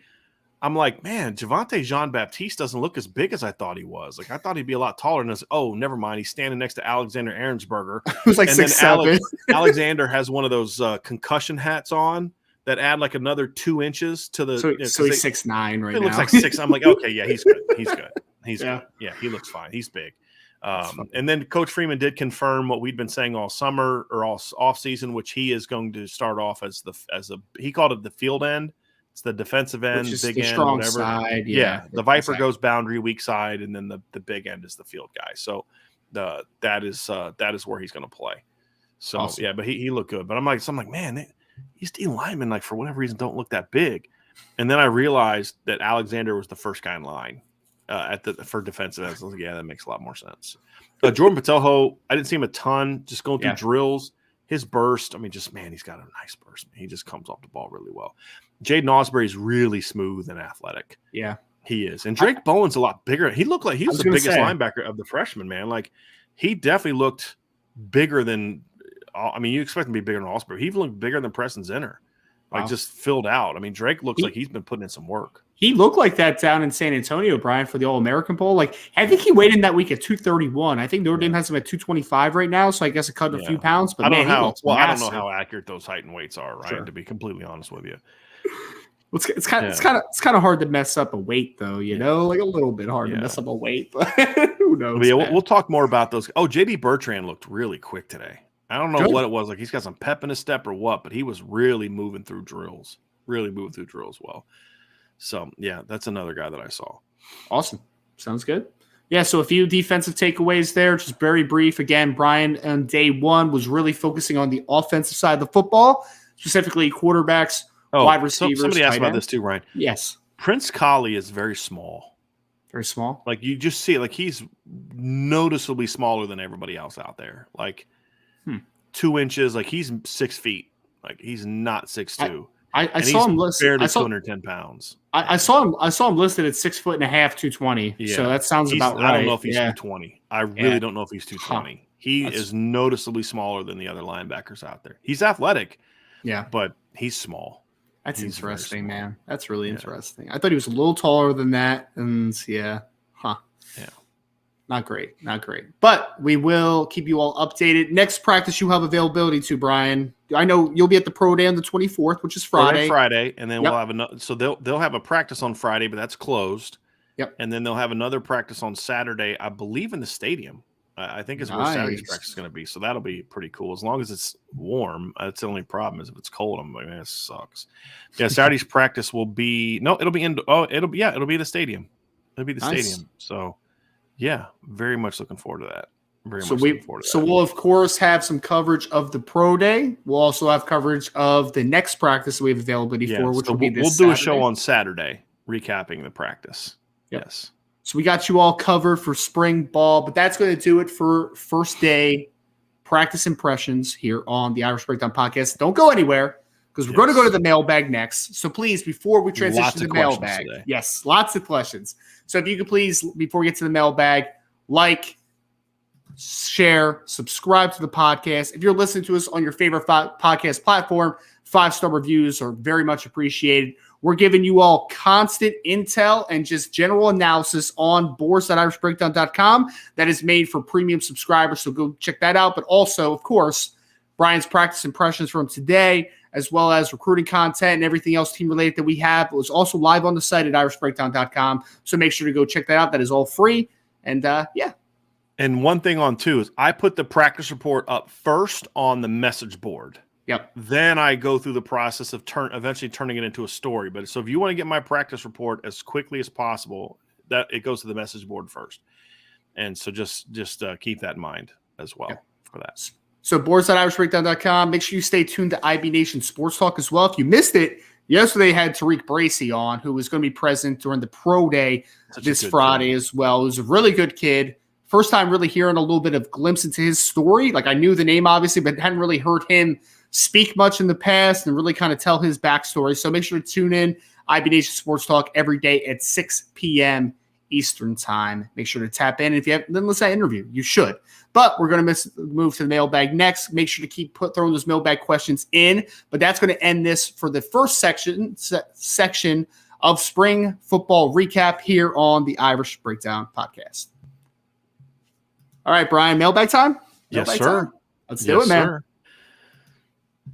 First question is from Scott Yerbick, who says, what was the first thing that caught your eye today during spring ball? Notre Dame's offensive line is huge. I mean, they're massive. Like, so I kind of saw them walking up, and I didn't get to see all of them. But, man, like Joe Alt is a huge person.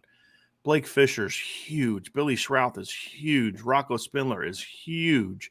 Like Tosh Baker is – I mean, this is a big offensive line. It really is a big offensive line, Ryan. And I only saw the walkout video of those guys, Brian, but two things that caught my eye on a video, and again, this isn't in person, so this isn't a definite statement. But one, Blake Fisher looked really put together, man. Mm-hmm. And two, I thought Ashton Craig looked like he gained a lot of weight too, which was nice to see. He looked good, rocking the 70. He's filled out nicely, Yeah, Ty Chan too looked massive. He looked like a massive dude. So, yeah, offensive line, man. Looks like there might be some talent there, my friend. I'm interested to see those heights and weights and all that good stuff when we finally get the full roster out. If we ever finally get that, yeah. Yes, we'll get it eventually. Yeah, hopefully. Yeah, hopefully. So yeah, that was the first. And the other thing too is, as I said before, they're very fast and athletic at corner and linebacker. That's something that you talk about. We saw a lot of special teams. You're like watching these linebackers run down the field. You're like, yeah, these guys can really run. Can they play football? I don't. I know the corners can. I don't know about the linebackers, but man, they can run. They can really, really run. That was the other thing that I saw today. I'm excited for special teams in 2023 as well. There should be some dudes running down on coverage units this year. There should be. Yeah, and Coach Biaggi, he does a lot of coaching, man. He's very active during the special teams periods. We saw him getting involved and really focusing on technique, and all the coaches were involved in that, which was good to see. That's very good to see. Next question from USMA87 said, I watched the press conference. Interesting that Marcus Freeman mentioned every coach was approached by other teams. Then Marcus Freeman casually mentions speaking with the Patriots.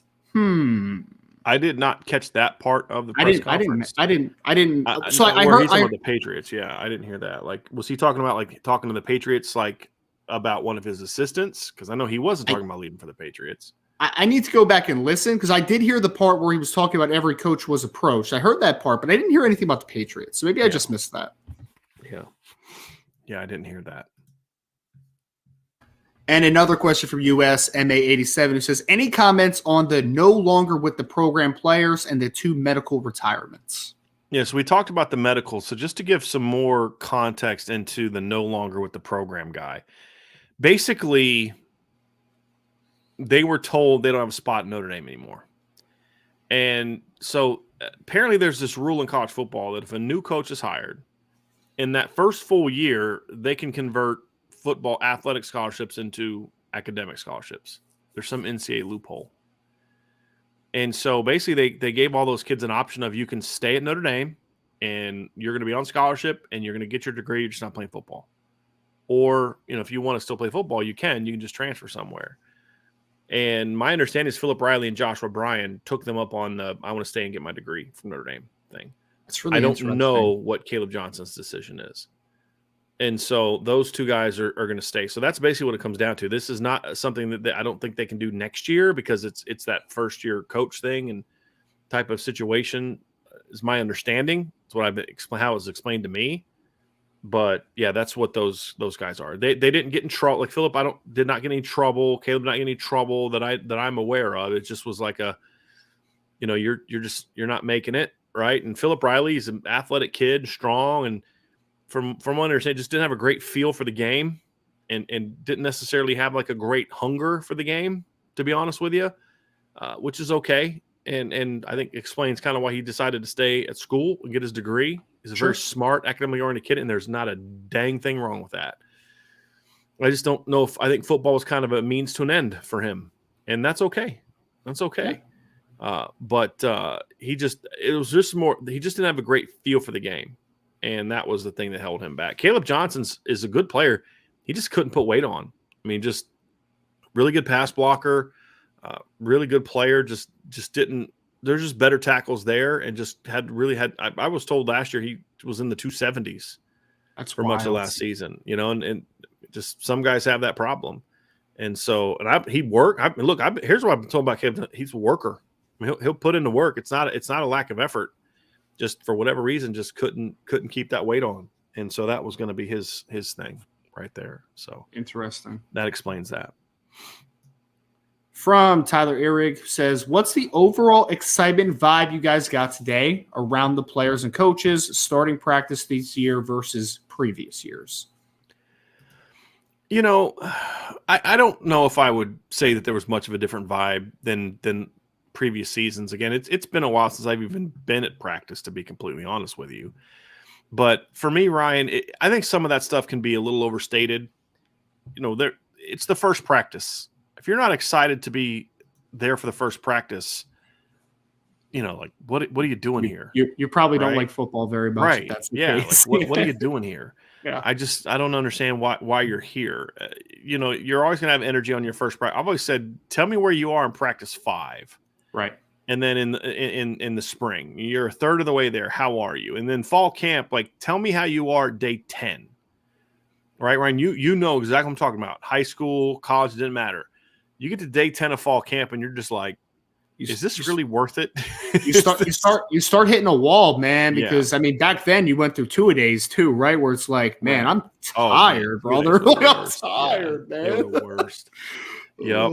So day 1, you're gonna look sharp. You're gonna have energy. You're gonna be springy as well. Yeah. The further you get into camp, your body starts getting beat up a little bit. Your legs are kind of getting up from under you. Like that stuff happens, man. Stuff happens. The last practice that we're gonna see is gonna be, let's see here, 6, 7, 8, 9. The 10th practice. That's on April 14th. We're gonna see the first 5 periods. I'm more curious how it's gonna look then. For me, I'm much more curious how it's going to look then, to see how that's going to be. I think that's going to be more telling than anything else, to be completely honest with you. Way more telling than anything else. From Rob Osgood, who says, I know it's the first practice, but what did you see difference between a Tommy Rees and Jared Parker ran offense? Nothing. I mean, nothing dramatic. Again, some different drills. Right. But that's not when you're going to – the difference isn't going to be necessarily during individual periods. It's going to be more during the team periods, the interactions in the meeting room. Those are the areas where you're going to see the differences. You're not going to see a ton of differences in the drill work, other than just Tommy did these drills and Gino does these drills. And I say, oh, man, Jared Parker getting up there and barking out routes and letting everybody – and I'm like, all right, cool. But, that's what – they did before. It's right. What I don't want to do is make it seem like, oh, Tommy Rees sucked and it's so great now, because that's just giving you spin, right? Right. I want Jared Parker to do things better than Tommy Rees. But there's no possible way that I could know if he is or isn't after 5 periods of the first practice, when they're just going through individual, and not even all 5 of the periods were even team periods. Right? So it's just one of those things where maybe he is going to be better. I don't know that, but I could give you spin and tell you, oh yeah, it's just so much better. And it's the way he communicates. I don't know that. It's 5 periods. We saw him 2.5, 3 periods of them actually going through individual stuff. What I can say is this: during the routes on air period, Jared Parker was very talkative. He was there. He's barking out orders. He's telling people what he wanted them to do. So he's embraced that role so far from the periods that we saw. That's all I can tell you at that point in time. Anything else would just be pure conjecture. And to be completely honest with you. And if you want a pure evaluation of Coach Parker, it'll be, again, it'll be that practice 10 that we talked about. I was about to say, it'll be closer to the end of spring, when you start getting player feedback and what the parents saying and all that type of stuff. Or are they bought in practice 10? Are they listening? Do they still have that same pep in their step? That tells me that they're bought in. Exactly. Yeah. Yep. Absolutely. All right. Here we go. from USMA87 said, related question, where does the scholarship count stand after the announced player departures? I think you said 87, Brian? I believe, but don't hold me to that because I have Okay. to go back and make sure I've taken everybody off and counted up the numbers, and I'll do that after the show is over. I'll have that message board post updated within 20, 30 minutes after the show because I got to obviously download the show and get that prepped for publishing on the podcast platform, but I'll have that up here when the show's over for sure. And again, the number you're looking for on the is message board. Yes. By the way. So go sign up at boards.irishbreakdown.com. But again, the number you're looking for is 85. And I if would you're argue one of it's those like people- 83. Well, I was going to say it because if you're one of those people that was like, well, give me a grad transfer, give me a grad transfer, we need to get below 85, obviously. Right. So, yeah. Right. All right. Next question from Rob Osgood, who says, do you think they are planning on using Chris Tyree as a Deebo Samuel type of player? That was the one we were talking about earlier. Yeah. I think possibly. So. Possibly. Yeah, sort of. I think a Deebo Samuel type, but role reversed, meaning a running back that's also playing receiver, whereas Deebo is a receiver that's also playing running back, is kind of how I would say. Look, and Coach Freeman said this. I was so happy he said this during the press conference. He's like, look, we know that we've got to find a way to get Chris Tyree the football. And I was like, yes, thank you. Yes. You know, and it's just, but you also know that he's not going to be running duo all day and running inside zone 50 times a game. Like, you've got to find ways to get him the ball inside and out. That's the key. Inside zone, yes, but also off tackle, also counter, off screen, also outside. So a lot of things you can do with him. You got to find ways to get him the football, because then that all of a sudden makes him. We've said this. I've broken this down, Ryan. That makes it so much harder to defend those other running backs. Right. When Chris Tyree's a part of your offense, because every team knows that guy right there is a 90-yard touchdown waiting to happen. And you can't lose sight of him, because if you're late reacting to him because you're worried about Audric Estime, Audric will run you over and gain 20 yards. Yep. If you're late responding to Chris because you're dealing with Audric or Logan and you don't get to the perimeter fast enough, it's a touchdown. It's a 70-yard difference. Run. Yeah, exactly. And for all the stuff that fans say, oh, he doesn't, all I know is every time he did any kind of motion or got any kind of snaps, defenses would dramatically overreact to him constantly. Yep. North Carolina did it. Cal did it. Clemson did it. And South Carolina did it in a big way. And that's why you got to use the guy, because it's not always about using him to just get him the ball. Sometimes it's using him as we're getting him the ball, but it's also as a decoy, because we know that they're going to react this way to him, and we're coming right back with a quick pitch to Audric. You know, have him run on a jet. You just fake the quick mesh and then bam, pitch that sucker outside to Audric. So the whole team's running this way, and then you pitch that sucker out to Audric, and you block down, maybe pull a tackle, and all of a sudden it's Audric against a cornerback. Right. And that's it. I'll take that. I like those odds. For Notre Dame. Well, I think that was a great note during the press conference, to your point too, Brian, because he legitimately said, sometimes you'll hear coaches say, we just need to try to find a role that's best suited for a player or something like that. Direct words, you already mentioned one, need to get him touches. And then the other part was, we know that we need to have Chris Tyree on the field.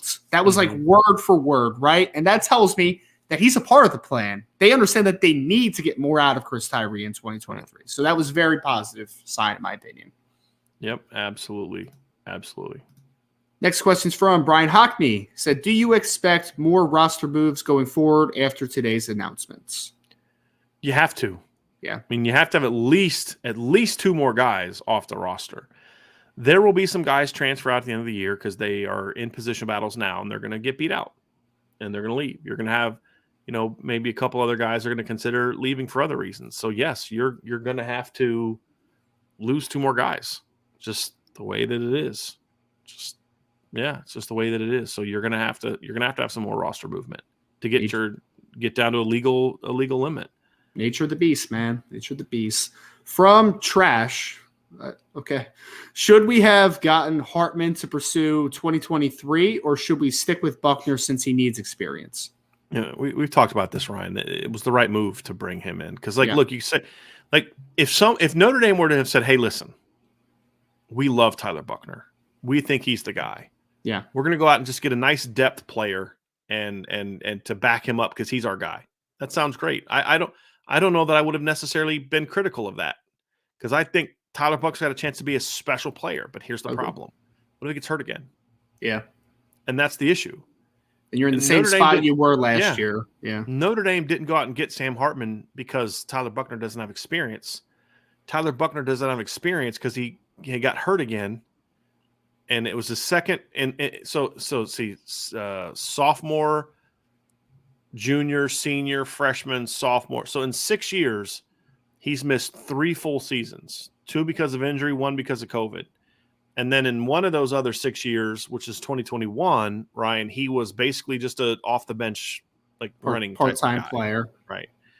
So that experience is the reason for the inexperience is why you needed to go get a Sam Hartman. And when a quarterback the caliber of Sam Hartman is willing to come, I'm sorry, you've got to go there. You've got to do that. Now, if I've said before, if Tyler doesn't get hurt this year, Sam Hartman's somewhere else. He's not at Notre Dame because Tyler's your guy. Yeah. And I'd gladly say, yeah, that's my guy. And you'd probably go out and get some MAC quarterback to come give you some depth, some experienced depth. But that's not the reality of where we are. So, no, they made the right decision. And if Tyler's the better player, he'll beat him out. And look, is it a quarterback competition? Yes and no. Yes, from the standpoint of if Tyler Buchner goes out there every day and just consistently outplays Sam Hartman, I don't care if they made a promise to Sam Hartman or not. They're going to start Tyler Buchner because you know what Marcus Freeman is paid to do? Win football games. Yes. And he's going to play the guy that gives him the best chance to win football games in 2023. But we also can say, but also no, because there's very little thought that he's going to be able to beat Sam Hartman out because of what you talked about, the lack of experience. Yep. My hope, as I've said before, my hope is that Tyler Buchner looks at this year. I hope he really clicks with Gino Guidugli in practice. Hope they really click. And Tyler says, yeah, I want to compete. But you know what? What if Sam gets hurt in game 2 like I got hurt in game 2 last year? Sure. I'm going to be ready. My number's called. Whether my number's called in game 1, game 3, game 10, or Sam gets hurt in a semifinal game and I got to start in the championship game, whatever. Or, at the very least, I'm the dude in 2024. I hope that he stays because Tyler Buchner is an immensely talented quarterback. It's just, I believe right now, the guy that gives his team the best chance to win is Sam Hartman as of right now. Yep. If that changes, then great. And I'm a Buchner guy, Ryan. You know that. And if Tyler Buchner's good enough to beat him out, then you're going to be really scary. Really scary. So, yes, he's going to get a chance to beat him out, but I don't know if there's anyone that really thinks it's going to happen other than maybe Tyler, right? That would be about it. And I would say this, right? Like, you literally just went – if I'm Marcus Freeman, you just went through a season where your quarterback got injured and you were in trouble as far as from a depth perspective and from a consistency quarterback perspective all season, the later half of the season after Tyler got hurt, right? And if I'm a coach, I'm saying I'm going to learn from my mistake. Not a mistake. Let me rephrase that. I'm going to learn from my past experiences. And I'm going to say, now I need to make sure that there's insurance. I need to make sure that I strengthen the most important position on my football team consistently. So now we're a year removed, Brian, from it. Like, you're one injury away from it being chaos to, God forbid Sam Hartman gets hurt. You're like, you got the guy that was going to start quarterback for you last year. Like, you're right, man. You're okay. So yeah. It's gonna be fun, man. Look, it's gonna happen. This is what fans are. There's gonna be the Team Buchner people. There's gonna be the Team Hartman. There's even gonna be a couple odd Team Angeli people. It's just gonna happen. Yes, they're all Notre Dame quarterbacks. They're all on one team. There's gonna be at the end of the day. I'm just fired up about the fact that this quarterback room is so good. I mean, and you saw it today. You're just like, oh, man, that guy can spin it. Yeah, oh, that guy can spin it. Oh, that guy can spin it. Oh, man, that's beautiful. And you're just like, you see a ball and you're like, oh, I bet you that was Hartman. You're like, nope, that was Tyler. Oh, I'll bet you that was Tyler. Nope, that was Angeli. Oh, I bet you that was Hartman. Nope, that was Kenny Minchy. And it's fun to watch. I'm Team Notre Dame. That's who I am. And whoever gives Team Notre Dame the best chance to win every week is what I'm looking forward to see. Marcus Freeman's Team Notre Dame as well. So, yes, very well said. Yep. From B Hart 1074, could you see Emil Wagner being moved to the defensive line, seeing how he isn't bulking up? I don't know that he isn't bulking up right now. Yeah. I'm saying I don't know. He didn't Right. look noticeably a lot bigger. He may be 10. If he was, let's say, 265 a year ago, Yeah. and he's only 10 to 12 pounds heavier this year, and that gets him up, what, to like, let's say 277? 277. Yeah. And then he puts another 12 on next year, it's like 289. I think Emil could play at 289. At 289, he's not that far away from where Robert Haynes and Zach Martin played. Zach Martin played most of his career at 290, 295. His first year as a starter, Zach Martin was around 290. By the time he was a fifth-year senior, he was up to around 295, 300. Yeah. Robert Haynes was never 300 pounds at Notre Dame, ever. So give me a 10 to 12 pound difference. But here's the thing. His first 10 to 12 is not going to look tremendously different, because here's the difference between like Emil and like a Billy Schrouth. Like Billy Schrouth looks noticeably bigger. His weight hasn't changed though. But that's because Billy came in as a little bit of a lot of baby fat on him. And if you look at Emil Wagner, he looks like a tight end. Yeah. He is jacked. He is ripped. You can tell he works hard. He works out. Doesn't look like your typical offensive lineman. So you're not going to see the same amount of, oh, wow, he looks filled out. I want to see the weight. That's what I want to see. Yeah. Because he's a strong kid, man. Like, even though he's undersized, he's a strong kid. If he can get up to 2, even if he can just at least get to 2, I want to see what he can do at 285. I really do. That may not be big enough, Ryan, but he's not far off, in my opinion. This is, hey, bro, eat a couple PBJs before you go to bed every night. That's all you got to do. You know what I mean? You'll keep that weight on. It's going to be interesting. And the other problem with like the whole, because people ask this all the time, Brian, but it's like Emil Wagner is a great athlete for an offensive tackle. Is he a great athlete to play big end though? Like that's a different conversation, man. That's a completely different conversation. Yeah. I just because he wasn't really that in high school. He wasn't that kind of twitchy guy in high school. Yeah. And he's like 6'6" and some change. And if let's say can only get up to 270 pounds, you're not going to play inside at 6'6" and only 270 pounds consistently. Like you're going to be a big end most likely, right? And I just don't get that conversation. I don't like the Rocco Spindler one. I entertain that one because you're like at least body type. It makes sense. You can just say, man, 2 gap, just eat up blocks. Exactly. Don't get moved. Don't get moved. That's the big key. No doubt. That's the big key. All right, here we go. Next question from Mark Brown. He said, what did you see from the coaches that you liked and what concerned you? Energy. Again, I'm going to answer this question from the standpoint of don't take this compared to what it wasn't in the past. I'm just going to say what it is now. Sure. There's a lot of energy out there today, a lot of coaching, a lot of barking. I mean, like Chancey Stuckey had his hat on backwards like this because he was like just talking so much, and he was getting into drills and getting in people's faces, not getting in their faces like in a bad way, but just like getting up in their face, like working on this. Like he was showing them like how to stack and shed on special teams. Chancey was working on that with them. So he had DBs and receivers with them going through that. And so, I mean, he's getting in it, man. Like, Ryan, you've coached before, right? Yes. Did you wear hats when you coached? Yes. Yep. I always did. And when I'm walking up with my receivers and I'm going to work on press with them, I got to put my head on backwards because otherwise I'm going to constantly hit them in the flipping head. Yeah. And it doesn't feel good. But that's kind of how Coach was going through it because he was just so into it. So he's an example of it, right? You just see a lot of hustle because it's a young staff. And they're running from place to place.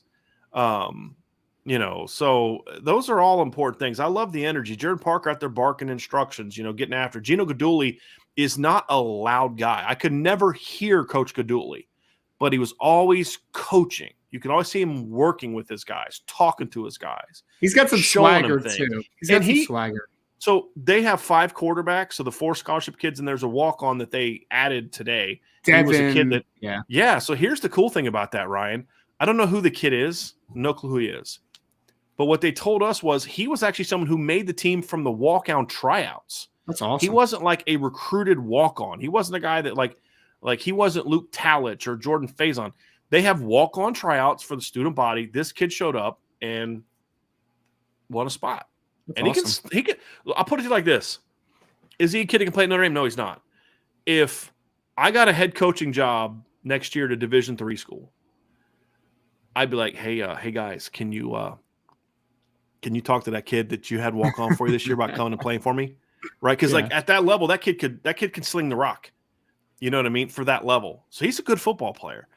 But they only had 5. So they're doing these drills where you're throwing to your opposite quarterback. So Sam was throwing to Tyler, Tyler's throwing to Sam. I think it was like Kenny's throwing to like Steve Angeli, something like that. And then Coach Gadouli's out there with him. And he can still sling it, man. Like he can still throw it. So you'll see guys make a mistake, and he'll show them the technique. He's like, really drive off that back foot, really plant. Like you see a lot of that, right? Yeah. Didn't see a lot from Coach Rudolph because, again, they were so far away, and it was just like, I'm not going to pay attention to that. But, you saw a lot of coaching today. So I'm not saying Coach Rudolph wasn't doing that. I'm just saying, like, he was further away, and I can't watch everyone in one practice. So that's it's easier to watch everyone and give those really long, detailed reports when it's a full practice.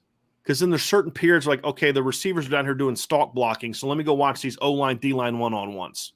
Right? You make those decisions. During the first 5 periods, it's like if I saw everyone, then I wouldn't have much of a feel for anybody. That's the reality of it.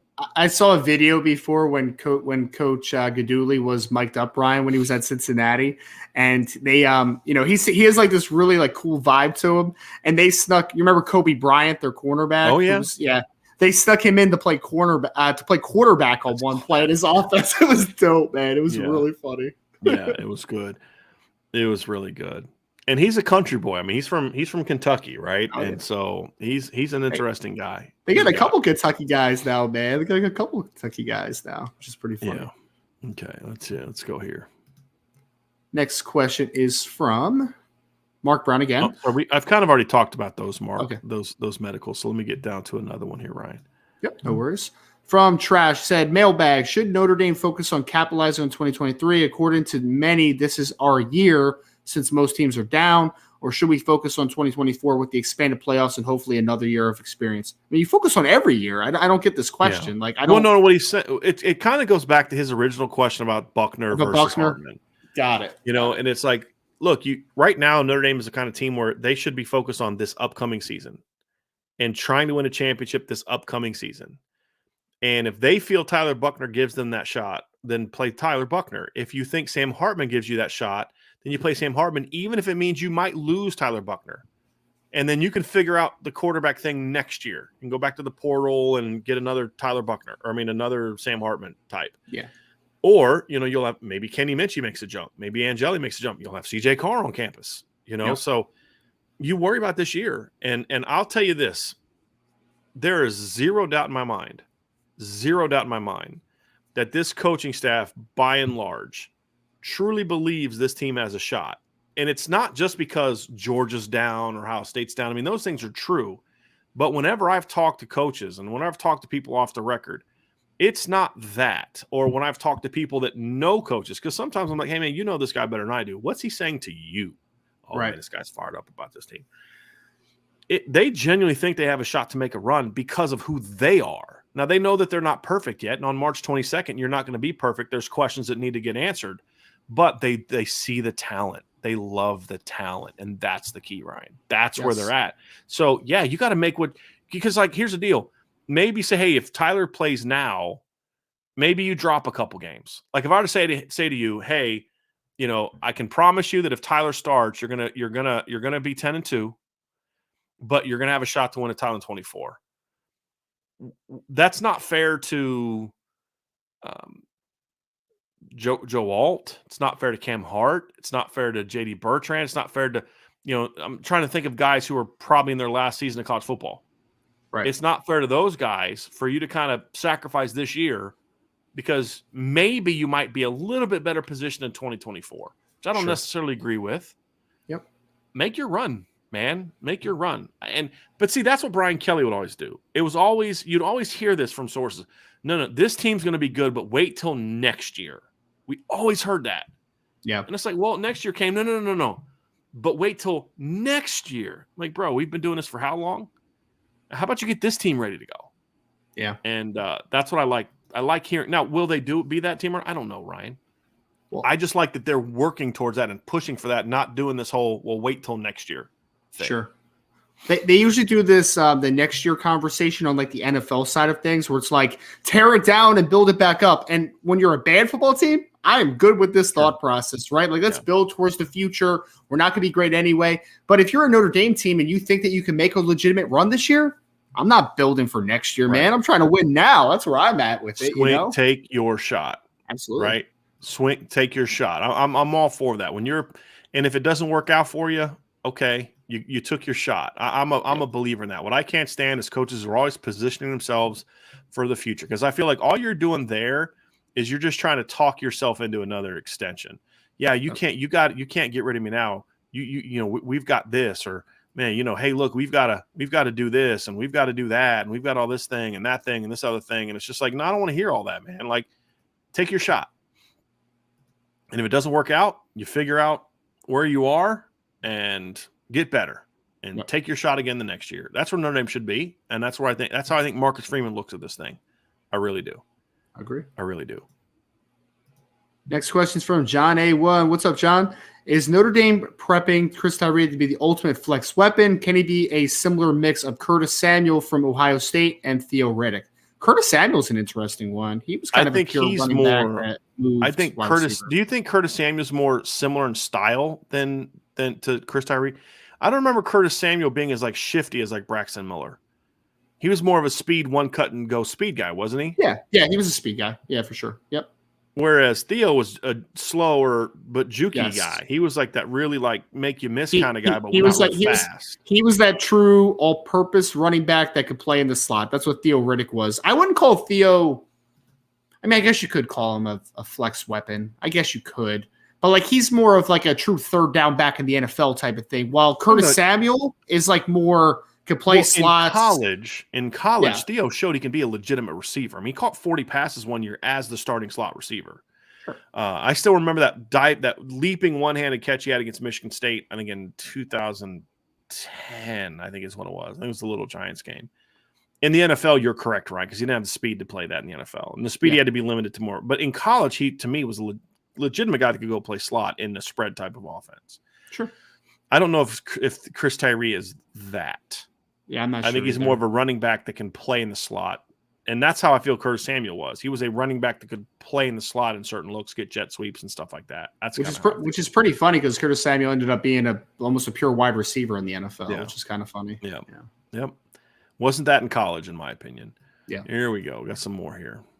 From Domer Grizz, Mailbag. If you didn't already cover it, what was the biggest surprise from practice 1 and or the Freeman presser? Anything catch you off guard? Not really. Why did Chris Tyree switch to number 2? Like, I mean, like I love him wearing the Rockets number. I mean, whatever. Those are the only why Deion Colsey switched to 0. Like, okay, that's like there weren't any surprises. I'm trying to think. Nobody that trying to think here. Anything that just really surprised me? No, not really. Surprised me? No. Other than just some of the Chris Tyree lining up at receiver in drills. Like, okay, that surprised me. Sure. That got me. Nothing else caught me off guard. Again, because we only saw 5 periods. So, yeah, it's going to be a little bit limited to see to kind of just how much you can do when that's the situation. Right. All right. Let's see. Let's go down here, Ryan. Questions from Irish Blooded. With the new position coaches, any chance in how the players are responding to them versus previous coaches?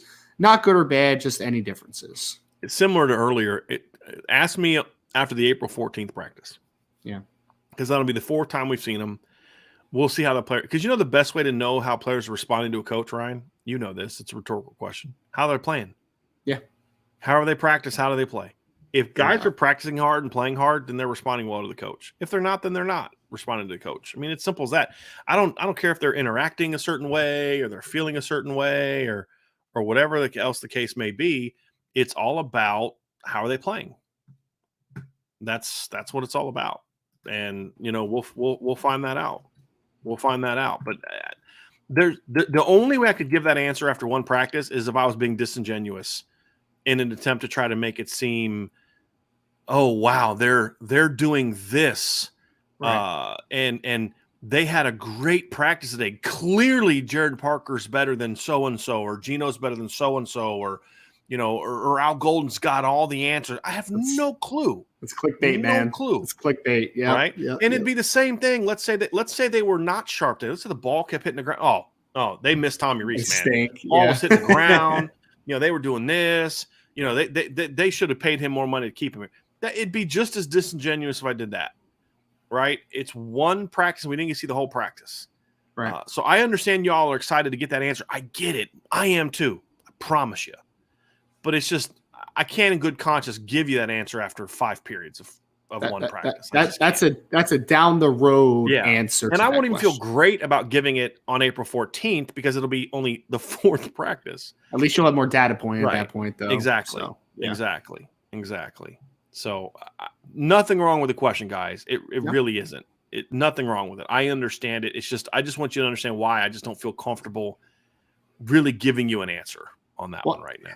I mean, because I think you hit something though, Brian. It's like we want to answer these questions as much as you guys all want to hear it, right? It's like, who's going to be the breakout star? Is this guy finally going to step to the plate? Is this guy going to be the starter at X position? Like, we don't know right now, right? So it's only the first practice, but I get where the optimism and the excitement's coming from, because trust me, I want all those answers too at the end of the day. I want them all. Yeah. Let's go to so I've talked a lot about the Tyree stuff, Ryan. So I'm going to bring up this question. I'm going to ask it to you because it's asked a little bit of a different way. Because you've been, since you weren't at practice today, you've been kind of letting me do a lot of the talking. I talk a lot anyway, but so it's a little different. But this is more of a general question, not so much directly related to practice. So I think this would be a really good one because I want to get your thoughts on this. Sure. So Adam Zilak says, do you believe Chris Tyree can make a big impact in a limited role at wide receiver? I mean, yes, in the right capacity for sure. Adam, I think that, but he's never going to be a pure wide receiver, in my opinion, right? Like, I think that we need to understand what the role that he's playing is. But if Chris Tyree is a running back that is used in some capacity in the slot at times, motioned a little bit all over the place, used in the screen game, maybe a jet sweep up occasionally, like that's a success, right? But like Chris Tyree's never going to be a guy that I'm like, he's going to run an expansive route tree right from the slot. He's going to be that type of dude, and then he's going to carve out an NFL career as an NFL slot receiver. Like I'm not there with that, right? But Chris Tyree, with his ability to be a mismatched weapon and a guy that always has to be accounted for, could be a very successful player in a certain role as a slot receiver. I want to see him in at running back. I want to see him in the slot at times, but the slot things that you're going to ask him to do is not what you're asking a traditional slot receiver to do all the time, right? It's more of the gadgety stuff, and there's nothing wrong with that. That adds value. And honestly, that adds a lot of value to Chris Tyree at the next level when he makes that transition to the NFL, the ability to do a little bit of everything, right? So, yes, I think he can be successful. It's just about, you need to understand when you're talking about him being a wide receiver, what does that actually mean tangibly? I'm not asking him to run a million routes out of the slot. I'm not doing that. But can I throw a screen to him? Can I throw a bubble? Sure. Can I throw a tunnel screen to him? Sure.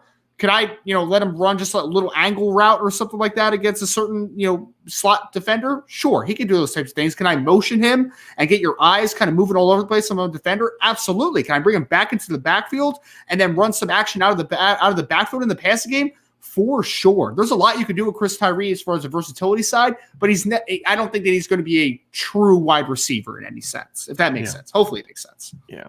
I want to thank John Bertucci for giving us the super sticker. We have not gotten hardly any super chats in the last month, which I understand. It's that time of year and economy's tough and all that, which we understand. So I really want it when people do it. I really want to say thank you for that.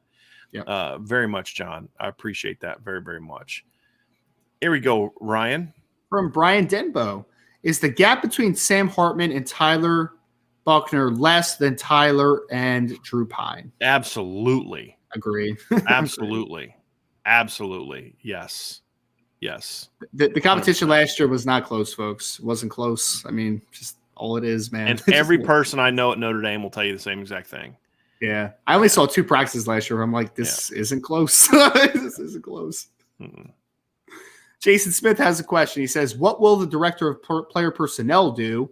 Amir Carlisle knows what Notre Dame is about, so I think having those kind of guys on staff or around the program is a great thing and smart. Brian, can I say something before you answer this? Because Of course. we had a question about what was something that surprised us during the press conference was part of the question too. Did you catch the part of the press conference where someone asked Marcus Freeman about the general manager position? Yeah. Did you hear that part? Can I tell you how annoyed I was that was the first freaking question after spring Yeah, practice? that was weird. Like, Yeah. guys, what are we doing here? Right? Like, it just drives me nuts. Which it probably shouldn't surprise any of you that it drives me nuts because, like, we're having a show and you guys are talking about other stuff. I'm like, hey, can we talk about what we're supposed to be talking about here? But yeah, I think people are reading a little bit too much into that. Like, people say, oh, he took a shot at Jack. The guy that was like running. I don't think that was a shot at Jack. The guy that was like running cover for Jack Swarbrick after the Andy Ludwig thing is not going to be. He's not running. He's not going to take a shot at him over this. Right. I think it was more clarification. Jack Swarbrick used the term general manager. That's not the position that they've talked about. But see, the way Marcus Freeman made it seem, though, is he's replacing Dave Poloquin, and he should replace Dave Poloquin all the way out of the football office. But that's a different conversation for a different day. It was more of like we're replacing a guy that is doing something else now. Jack Swarbrick made it seem like it was going to be a new position. Yes. And it wouldn't shock me if Marcus Freeman's vision for what that guy needs to be and Jack's are not on the same page and they end up not doing it. Because I got the impression from Jack that it was like a true GM, like a guy that has like a say on personnel. Right. You cannot do that in college. You cannot do that in college. You need to have the coaches deciding who. Because the reason you got to have a GM do the NFL, Ryan, is not because coaches don't know how to identify players. You have a salary cap to deal with. Yep. You have a much different roster management situation to deal with, and so it's harder for a coach to do that. You don't have a salary cap. You don't have contracts that the coach has got to figure out. Where hey, you're a Rams fan, right? Hey, we're going to make these trades and sign these guys, knowing that we're going to have to gut the team after this year, so we better win a Super Bowl. You have to deal with that in college. Right. And so it's just a different animal. I don't think you need that kind of guy. I think what Clark Lee is doing with Barton Simmons at Vanderbilt is a really good model. He's part of the evaluation process. He's someone that Clark trusts from a knowledge standpoint, from an evaluation standpoint, and from making sure that hey, you're checking this, you're checking that, you're doing all these different things. Making sure that, checking the transfer portal, making sure you're scouring the nation for the best recruits, because you need that kind of guy. It's almost he's a little bit more of a, I don't say a little bit more of a he's a Chad Bowden type, but in a different type of delivery, in a little different type of way there, more so than a GM. Yeah, I don't love the idea of a GM as long as, like I said, the GM better not be telling Chad what to do or Jared Parker what to do or Marcus Freeman what to do or Al Golden what to do. I don't want that role. I want a guy that says the coach says, hey, this is what I want you to do. I need you to put this team together, and you guys are going to scour the nation for the transfer portal and find guys that can fit for us. And it's your job, because we can't always get the 5 stars. It's your job to go find the next Jeremiah Owusu-Koramoah, the next Isaiah Foskey, the next Tyler Eifert, the next Zach Martin, the next Will Fuller, lower ranked guys, Ronnie Stanley, that became Mike McGlinchey, that became stars. Go find me those guys, because I can't sign a bunch of these 5s. Give me that role, and then I've got to make sure that we're coordinating the entire staff to make sure, hey, guys, you can only bring in 2 guys at your position this year. Okay, you've got 2 commits, and you just threw out an offer today to another kid in this class. Ain't happening, fellas, right? Yeah. That role can be there. But that's the only time I'm saying I'm not telling you what to do. Hey, you get 2 corners. You go. I don't care who you go get who you want, but you can only bring in 2 corners. And then you take a little bit of that off the coach's plate where you and the coach can meet and talk about it, and the head coach can say, here's what I want, man. Now, you go lead and get it done. That's more of how I envision how that role should be. It makes sense, too, because the way Brian Kelly, the way Marcus Freeman was talking about it, Brian, I think he literally said director of player personnel, right? And he was talking about replacing Dave Poloquin. So, and that's Dave what Poloquin's moved to, and that's what they do, right? It's like the resources outside of the program, talking to NFL teams as well. Like they do all that type of stuff. So that makes a lot more sense. But what did you think? I think the question was about Emil Carlisle taking over a position. I don't know. Knowing Notre Dame has anything to do with it. I don't for the GM type of role. Player personnel type of role, I think a guy like Amir could do a better job. Amir is very intellectually smart. He's a very smart guy. Grew up in the sport. Dad was a strength coach with the Niners and at Purdue. And, like he grew up around the game. I think there's things that he can bring to the table. He's a former player. Depending on what that role is, he's involved in retention and making sure players are okay and happy and all. And then that's right up Amir. I don't think Amir is at a point yet where I would think that he could be out there doing a general manager role right now. Right. But director of player personnel, from what I know of that job, I think it'd be a great job for a guy like Amir Carlisle to do. So that's my 2 cents. I don't know what you think about that, Ryan. Love it. No, I don't know Amir enough to. I mean, I know him as a player, obviously USC, Notre Dame, but I don't know him well enough to make that distinction personally. I know you know a lot more about him. Yeah, really sharp guy. Level. Yeah, very sharp guy. Like I said, his dad Dwayne was a strength coach for the Niners. He was a strength coach for Purdue. He's been around. I mean, you want guys like that don't have a lot of. He doesn't have a coaching experience, but he's been around the game for a long time. I think it's experience that he has ties in different parts of the country too, so he's a little more relatable, which I think helps in that regard as well. Yep. So. And he transferred. He knows what that process is like. Yeah, sure. No doubt. We have a super chat here from Nathan Milton. Milton says, Nathan, I'm sorry, I'll start calling you Nathan, but Milton is just kind of ingrained in my mind. The Milton fan thing, man. Yeah, I get it. All I want to know, based on today's practice, what is the likelihood grandma voice and caveman voice make more appearances? I'm sorry, grandpa voice. That puts a whole different context into that question, Ryan. What is the likelihood that grandpa voice and caveman voice make more appearances this year? I mean, when we get to the mailbags this summer, I promise you something's going to set me off. Like the grandpa voice, the reason I don't do it again is because it was just spur of the moment. I don't even remember what I sounded like, but I'm sure I'll say something where I'll use some voice making fun of. And it's never as good when it's forced. It's never as good when it's forced. It has to be authentic. Yep, absolutely. All right, Ryan, let's got some more. Get through here. Jason Smith says, what will the director of player personnel do? Amir Carlisle knows what Notre Dame is about, so I think having those kind of guys on staff or around the program is a great thing. So, we just answered that one. Sorry. I just it's my fault. I just reread the whole thing again, and I was like, no. What is the story behind Philip Riley? This is from Fighting Irish Fan 91. What is the story behind Philip Riley? He was considered nice, highly sought after recruit. Was it a talent issue, injuries, discipline, work ethic? Oh, I mean, I don't know if he was the hardest worker on the planet. I think it was just more about feel for the game more than anything else. And look, we sit there and said this. Notre Dame had a great cornerback room last year. Yeah, that's part of it too, right? I mean, we always think because the guy didn't play, he's no good or he wasn't. No, he was pretty. Brock Wright's a perfect example. Brock Wright was a bust. Well, what makes you say that? He was never a second teamer, much less a starter at Notre Dame, and he was highly like Brock started as a starting tight end in the National Football League, something he could never do at Notre Dame. Well, why did he never start at Notre Dame? Because the two guys ahead of him were even better. And then so Cole Kmet, Alize Mack, and then of course he shows up and okay, you're a veteran now. Now's your time. And who's he battling with? Freaking Tommy Tremble and Michael Mayer. You know what I mean? Like Brock Wright was a good football player. Yeah. It was unlucky.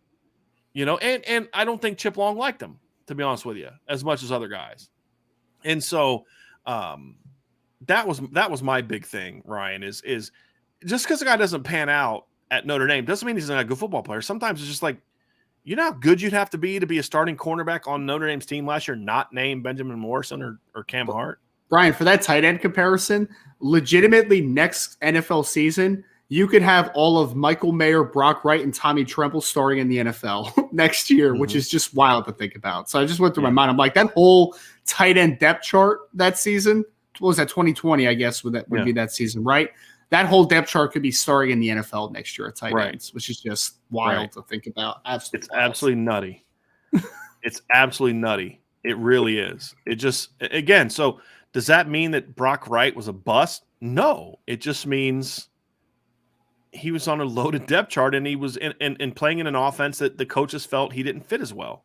Sure. But he's a good football player. Who ran like a 4.5 something at the pro day. Who's that? Remember that? Like Brock Wright had like a 4.5 something at Notre Dame's pro day. If Brock Wright was talented, man. Like you said, it's just, you're playing with a bunch of other dudes, like it just happens sometimes. Right. Yeah. Brock Wright at Notre Dame's pro day ran a 4.6 flat, had a 4.25 shuttle, and had a 9.10 broad jump. Right. I mean, Tommy Trumbull, we always talk about how fast Tommy Trumbull ran a 4.59. Brock Wright ran a 4.6 flat at Notre Dame's pro day. Just, dude wasn't a bust. He wasn't a bust. Sure wasn't. Next question from Domer Grizz. He says, I know it was only 5 periods, so we might have to wait for the full open practice. But any early impressions on how Coach Parker's balanced his offensive coordinator duties with tight end coaching and benefit of quarterback only coach? Again, I can't tell you that from today's practice. I can answer that question of what I think the benefits are going to be, but I can't tell you that from today's practice. I don't think it's a bad thing for a quarterback room after Sam Hartman to have a quarterback's only coach for this season and next, because development is going to be so key the next 2 years, so key. And you need someone that can be a technical coach. And it is hard to really get into the minutia of quarterback play when you're the coordinator, unless you're really experienced at it. Yep. Or just really good at it. Lincoln Riley can get away with it, but it's a different type of system, right? And he's always relied on guys being really good. And that's not to take away from him. It's just he hasn't had to coach a lot of projects that need a lot of development. He's had guys that are pretty much ready to play pretty early on. You know what I mean? Yep. And so, and he gets the most out of them. That's not a knock on Lincoln Riley. No. Trust me on that. And so I think there's an advantage to that for Notre Dame. Tyler Buchner really needs that extra attention. Kenny Minchy's going to need that extra attention. CJ Carr's going to need that extra attention next year. And for Jared Parker, the tight end position is a little bit easier to coach because there's 2 reasons why. Number one is there's just less. Quarterback has to do everything. You're teaching a quarterback. You're teaching him everyone else's position. Yep. Tight end just basically has to know his position, and then occasionally if there's a tackle. But with a tight end also, Ryan, is during certain periods you can have him working with Chancey Stuckey and the receivers. Yep. While you're doing something else. Or during this period, I've got Joe Rudolph and the O-line GA are doing tackle, tight end, tight end, tackle, guard combos, half-line drills. I don't need to be down there for that. I can watch it on film later and critique it, but I know the O-line coach is going to bust his chops if he's not taking the proper footwork on outside zone because he's teaching that footwork. Me and him are teaching that footwork the same exact way. Sure. We're teaching a combo block technique and responses same exact way. So the O-line coach can meet with him, and you could even say, hey, look, we're going over some inside zone run games install today. So I'm sending my tight ends down with Coach Rudolph today. Coach Rudolph's going to work with them on the install because it's going over that technique. I'm going to be over here with the quarterbacks because we got to go over some stuff. I need to make sure that me and the quarterbacks are on the same page, or me and the receivers are on the same page. So you can't do that if you're the quarterbacks coach, though, Ryan. Sure. Who are you going to send them to? Who's the coach that can work on them with the technique-wise? You just don't have that. Yeah. And so I think those are some of the benefits of being in that position, in my view. But I can't tell you if it's going to definitely be a benefit because, But on paper, it has a lot of validity to it, right? Yes. Which I think is the biggest thing. So we'll see how it works out. But I do think that on paper, I really like that structure, but we have to see what it looks like, obviously. Right. And I can't tell you in good faith if it was worked out great on day one. It's just Notre Dame's players who are really talented look good with no pads on and no defense. Oh, shocker, right? This is why we're fired up by this team. They're really athletic. They're really talented. And now we just got to see if they can be a great team. So another super chat from Nathan Milton. Thank you very much, Nathan. We already answered this one, though. We did? Yep. But thank you again, Nathan. Appreciate you. I thought he had another super chat. I think we had another super chat from Trash down below. We did. I saw that one. Yeah. From Trash. Thank you. You know what it was, Ryan? Yes. I unstarred Nathan's super chat when we answered it. Yeah. And then when I went back over, it looked like a new one. That's Gotcha. Well, Nathan, thank you again for the super chat. Trash, thank you so much. Sorry. Yes. Everything's blurry for me today. with my sight issues. Yes. So sometimes I can't really read it. That's what I'm, yeah. I So, got you, anyway. man. You're all good. I got you. Thank you for the super chat, Trash. This was the first time my question has been answered. My questions have been answered. Very exciting experience. Been a fan since birth in 1995. Love the show. Thanks for everything. Thank you, sir. Thank you very much. I always feel bad for guys like you and Trash, Ryan. And I'm not being serious here. Because you guys haven't had a chance to live through some of the things that we live through as Notre Dame fans. And I haven't even lived through as much as others. I mean, I know I got an email from a Notre Dame fan the other day, and I think he was born in like the 60s or 50s. Okay. He was talking about like what it was like with Coach Parsegian, and it's just like, man, could you imagine like living through that era? And, I literally couldn't. But even imagine. the Coach Holder, I mean, Ryan, from 88 to 93, Notre Dame was basically Clemson. Yeah, you know what I mean? Like that's pretty good. And they were like the only team that could beat Miami, and Miami was Alabama of that era.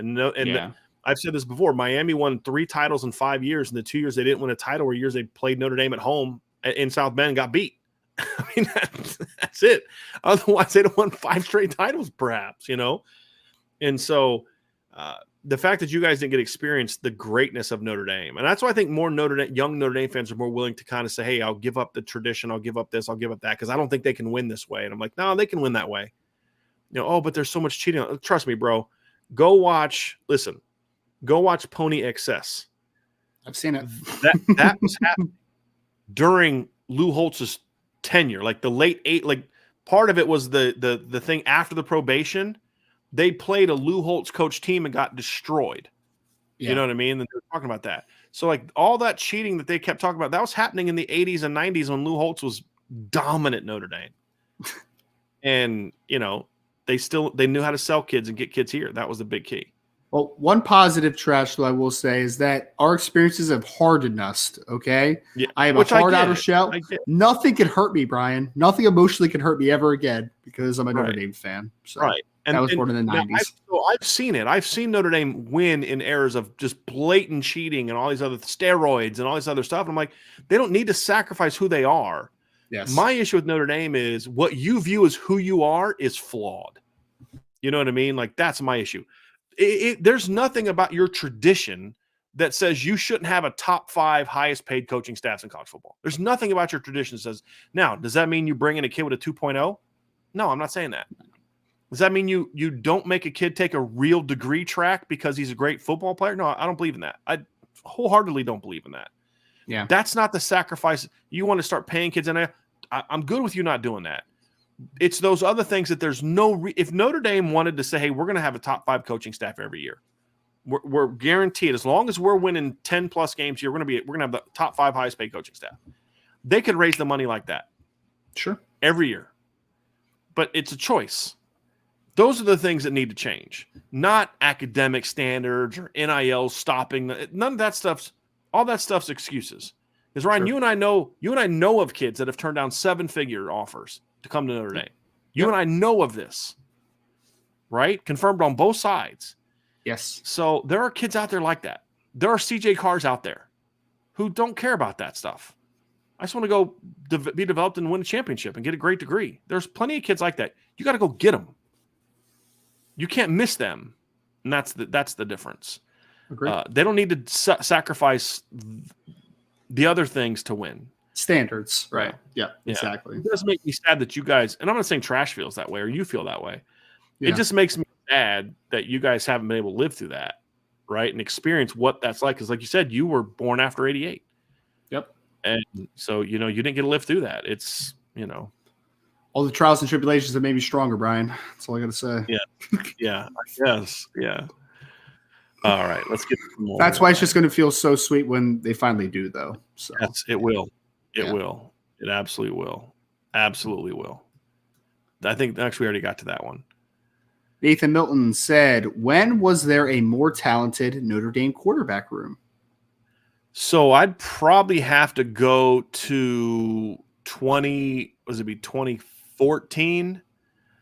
In 2014, you had Everett Golson, Malik Zaire, Deshaun Kaiser. Yeah, that would be that was broad tools. Just God give me ability. Yeah, that was a sick room, man. Yeah. 2015 or 2014 2015 was pretty talented too. You had Malik, Deshaun, and Brandon Wimbush. That was a pretty loaded quarterback room as well. Yes. Yeah. Man. That was a pretty talented quarterback room. The Kaiser Golson Zaire one probably wins, so that's pretty Now, wild. you know what this class does, or what that group doesn't have, like that group didn't have a number 4 like this team is going to have. Sure. Right? And that team didn't have the experience of a guy like Sam Hartman that this group has. But just God-given ability, yeah. Sure. That group had. I mean, Malik had a bazooka for an arm, and he could run. Deshaun was like a prototype drop-back quarterback that could also run. He had a cannon Everett for an arm, man. Everett had the second best arm I've ever seen at Notre Dame behind Jimmy Clausen. I mean, and that's even debatable. He just had such a natural gift of throwing the football. Just God-given ability. I'd say that 2014 room to me takes the cake. With Everett, Malik, and Deshaun, that's a pretty good room, man. Yep. That's a pretty good room. Despite all the question marks around Deshaun Kaiser, he still went in the second round because he was so talented. That didn't come till later, though. Oh no, I'm just right? saying. I'm illustrating how gifted he was talent-wise. That's all I was saying. Yeah, but he was third string on that team. Yeah, third string quarterback on that 2014 team. It was a little nutty. From DC Irish 1213, best running back on Notre Dame roster in 2023. Whoever's hot any particular given Saturday. I mean, man. This question is going to keep getting asked in a lot of different ways. Which Saturday are we talking about? Yeah. I mean, some weeks it's going to be Aldrich, some weeks it's going to be Logan, some weeks it may be Chris Tyree, some weeks it may be Jadarian Price. Heck, who knows, Ryan? Some weeks it may be Jeremiah Love. It's going to be somebody different each week. That's the kind of running back room they have. Yep. It really is. It really is. It's a silly room, man. Silly room. Yep, it really is. All right. This was a great response from Karen when we were talking about what do you want to build for 23? And her answer was, this is how it should be. It's like, can't we have both 23 and 24? That's exactly how the mindset Karen, should be. We can. Yes. I mean, Karen, that's exactly the mindset people need to have. And you can say, well, it's a homer take, but it's also a practical take. Why am I going to sacrifice this year for next year? I'm going to go out there and try to win a championship this year. And then what I'm going to do after this year's over? I'm going to do whatever I need to do to build my roster, go out and win a title, compete for a title next year. Do you think Kirby's like, well, we've won 2, so let's take this year off, rebuild, have some fun, and let's go try to win it again in 20. No, he's like, okay, so how are we going to do it now? Hey, that's behind us. That championship's behind us. That literally happened before last season, Brian. There were some people that were like, oh, man, Georgia lost 15 guys in the NFL. They can't possibly do it again. It's like, we can still do it again, Yep. We got another one here from Trash, Ryan. Super chat from Trash. Thank you again. Appreciate you. Yes, I've been hardened. Watched every single game with my father, 12-0 seasons, the heartbreaks, losing to Navy. I've seen it all. Now, see, that's something I didn't see until my adult years. Yeah. Like, I was in my 20s the first time I saw Notre Dame lose to Navy. That was like, what just happened? Yes. Did Evan Sharpley seriously just get beat by Navy? Yes, he did. Tulsa. Yeah. Don't forget Tulsa, man. Don't forget Tulsa. Yeah. Well, that was 2010. You know what, though? But that Tulsa team was a 10-win team that year. Man. Yeah, there was no excuse to lose to But your starting quarterback gets knocked out of the game in the first half. Yeah. Right? Yeah. You got to bring in a true freshman off the bench. And even then, you still have a chance to win if Brian Kelly doesn't make that stupid play call in the fourth quarter. But, I mean, I'm not saying – but let's be real, too. Those Navy teams that they lost to, those were good Navy teams. Those were not like the 3-8 Navy teams that almost beat Bob Davie. Because Paul Johnson had them rolling at that point. That Ricky Dobbs Navy team in 2010, I mean – Ricky Dobbs was sick, man. He was sick. Yeah. That was a good room. That was a good room, Ryan. I'm not going to lie to you. That was a good room. I mean, you had some dudes back then. You definitely had some dudes. Let's go to – here we go. Here's another one, Ryan. From Ian Johnson, who says, what position is the best, easiest to coach if you are a bad recruiter? So I wouldn't say it's the best, easiest to coach. I would say I don't think there's any position that's easier because you're a bad recruiter or if you're a bad recruiter.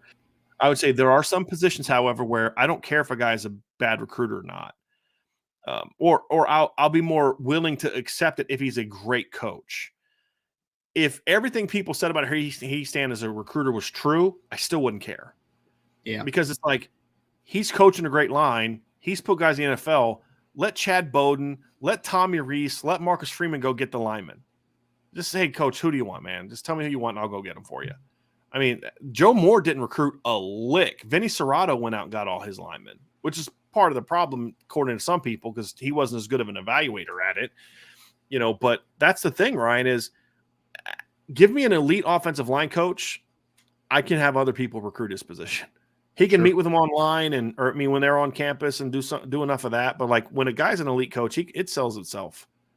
Hey man, do you want me to tell you how pretty you are every day, or do you want me to come play for me and help me develop you in the top 10 pick? Which one? Pick one. Offensive linemen are different cats, man. Yeah. I mean, they don't really care about the glitz and glamour of recruiting most of the time. Not most of them anyway. Most positions aren't that way, Ryan. I mean, running back, I don't think you have to be a great recruiter to be a good running backs coach. I think it's a position you need to have a good recruiter. I mean, there's no excuse for that if you have the rest of your operation. But even then, like I want a good recruiter there. I just don't think you necessarily need it. Yeah. But I mean, most other positions, Ryan, receivers one where I don't know if a guy has to necessarily be a great recruiter. How about the system sells itself? How about a special teams coach? I mean, you don't really recruit too many specialists, right? Well, like receiver, Ryan, like when Chip Long was here, Notre Dame didn't have as many problems recruiting receiver because Chip recruited them. Sure. But that's not ideal. That's not ideally where you want to be completely honest with you. For sure. So I think O-line's the only one I'd feel really comfortable with at all, in my opinion. Gumbo and Boudin says, I'm a year older than Brian and became a fan around the same time and saw the greatness of Notre Dame at the same time and lived there all these painful years after getting hooked. Yeah, I guess that's the flip side is you don't have the same frustration but you've seen the greatness and it's gone. But I went through a period like that, Ryan, in the 2000s because as a Notre Dame fan, a Denver Bronco fan, a Boston Celtics fan, and a Cincinnati Reds fan, the early 2000s sucked. I went from John Elway my whole life to frickin' Brian Greasy. You know what I mean? Like, the Celtics were terrible. One year, the Celtics scored like 50-some points in a playoff game. It was just so bad. The Reds stunk, and Notre Dame stunk. So it was like – because, like, if you think about it, Ryan, growing up in the 80s as a fan of those four teams, that was phenomenal. Notre Dame won a title. The Reds won the World Series in 1990. I lived through 3 Boston Celtics championships. I remember 2 of them for sure. I mean, the Broncos made it to 3 Super Bowls. Like, that was a glory years for me. And then I went through that desert after that. Yeah. Man. But I've been able to get some championships since then. The Reds have sucked ever since. But like the Celtics got another title with Kevin Garnett and those guys. And then obviously the Broncos won 2 Super Bowl championships in the late 90s, but then went a long time without it, but got me back with the win a few years ago with Von Miller and that team. So, but yeah, it's been rough, man. As a Notre Dame fan, it's been rough in that regard. There's no doubt.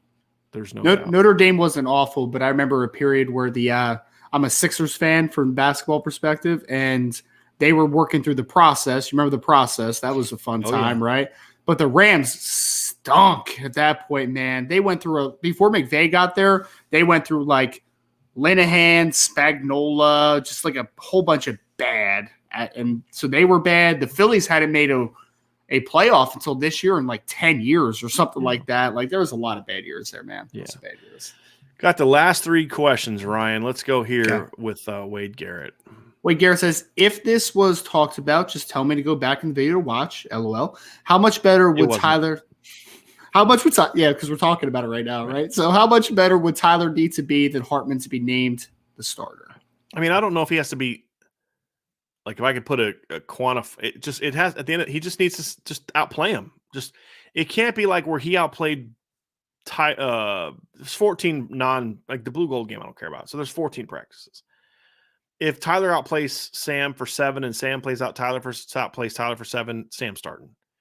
But if Tyler's out there and he outplays him like 12, 13, he just needs to be, because here's the reason why. So that doesn't seem fair. It's fair because there does come a level of, you said, well, you can't show a guy on the field. You can't show what you're capable of in the field if you never get a shot on the field. And that's true. But with Sam Hartman, we know what he's capable of. Right. We've seen him. We've seen him do it. Resume matters. Right. Right. Yeah. We've seen him do it. And with Tyler, it's like, do I really want to sacrifice, Sam maybe leaving after the spring because Tyler outplayed him in some practices, knowing that Tyler could get hurt again? I can't go there. But at the same time, if Tyler's just clearly the better quarterback, like, hey, Sam, I'm sorry, man, but Tyler's the guy. I just don't think that's going to happen. I think Tyler needs this year to really develop his game, and then I think he can become a dude the next couple of years, Ryan. I really do. Let's hope, man. Yeah. Hoping for it. Yep. Last couple.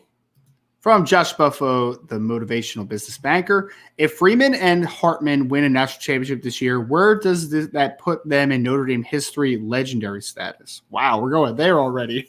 Well, I mean, look, I think it puts them right there in that conversation, Ryan. I think championships at Notre Dame are a big thing. Lou Holtz is considered a legend. He won one title. If Sam Hartman comes in 1 year at Notre Dame and wins a national championship after having the drought that Notre Dame has had, then he's a legend. Oh, yeah. Like, yes. Is he Brady Quinn? No, he's not Brady Quinn because Brady's got, but yeah, I mean, he's in that conversation, dude. I mean, he's a guy that Notre Dame fans will love. They'll absolutely love. I mean, think about how Notre Dame fans feel about Jack Cohn. How many times did you and I hear this year, man, if Jack Cohn was on this team, they'd be undefeated. And Jack didn't. I mean, Jack didn't even get him to a playoff game.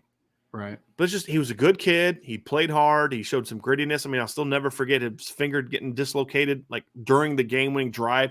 Runs over, they pop it back in, and he goes and throws a game-winning touchdown pass. It's just like, that's how you endear yourself to Notre Dame fans outside of win a championship. But Sam will bring some of that grittiness. But if he goes out and wins a championship, I mean, he's a legend. And the same thing with Marcus Freeman. It's like, if he wins a championship, he's in that. I mean, he's getting a statue built, right? I mean, every other coach that has won a championship got a statue built, right? Yeah. He's going to have a gate named after him somewhere in Notre Dame, like all the other coaches do.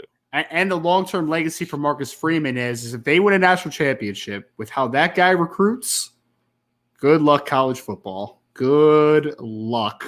There's no doubt. If I'm, you're going to be like, hey man, we'll pay you guys $20 million. NFL team, we'll pay you $20 million if you guys will go hire Marcus Freeman. Seriously. We'll pay for the buyout.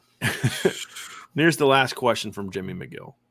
Jimmy McGill says, does Joshua Burnham get meaningful snaps this year? I'm super excited to see him this year. He better, man. He better is all I have to say. I'll be shocked. Barring injury, I'll be shocked if he doesn't get meaningful snaps this year. Absolutely shocked. Yeah. Absolutely shocked. And again, if you can't get a kid like him on the field, that he's not the problem. You are as a coach. 100%. He's probably your most talented player in the Viper room. So I would say this right. He is your pound for pound best athlete on defense. I'll say that, and no one's going to change my mind. I wouldn't push back. I may say he's got to start because I think Jordan Patel could be a really good player. Yeah. But you got to play both of them. You don't ask Jordan to play 600 snaps this year. Don't ask him to play as many snaps as Isaiah Foskey did. Isaiah wore down, and Isaiah's bigger than Jordan is. Yeah. So, no. Play them both. Play them both. And play Junior. Find a role for Junior as well. Junior to Alamaka. Play them both. Absolutely, Ryan. Absolutely. Well, that's going to do it for all the questions, Ryan, if you want to take us out of here. Absolutely. I want to thank everybody for all the great questions and the great super chats. Make sure before you leave this video, if you could just hit the like button on this for us, we'll be back for the rest of the week. We'll be back at 2:00 every day the rest of the week. Like I said before. Good reminder for that, Ryan. I'm sorry. I forgot to tell people about that. Just because of everything with the practice today and getting that stuff ready, the pro day on Friday, I didn't want to be like 1:00 one day, 2:00 another, 1:00. So that's why we decided, and I just forgot to announce it, Ryan. So I'm so glad that you did that. I just wanted people to understand. And we'll do the same thing on Saturday. We'll probably have a 2:00 show on Saturday as well. Yep. So we'll be 2:00 the rest of the week. Make sure to stay tapped in to the website at irishbreakdown.com as well as the message board at boards@irishbreakdown.com. We'll be having a lot more content for you all outside of it being spring football starting this week. It's also a big recruiting week for Notre Dame, getting some talented players on campus. So make sure to go sign up at boards@irishbreakdown.com for all the up-to-date information that we can bring to you all. I want to thank you guys again for joining us today. From Brian, I am Ryan. We'll see you all next time on the Irish Breakdown podcast.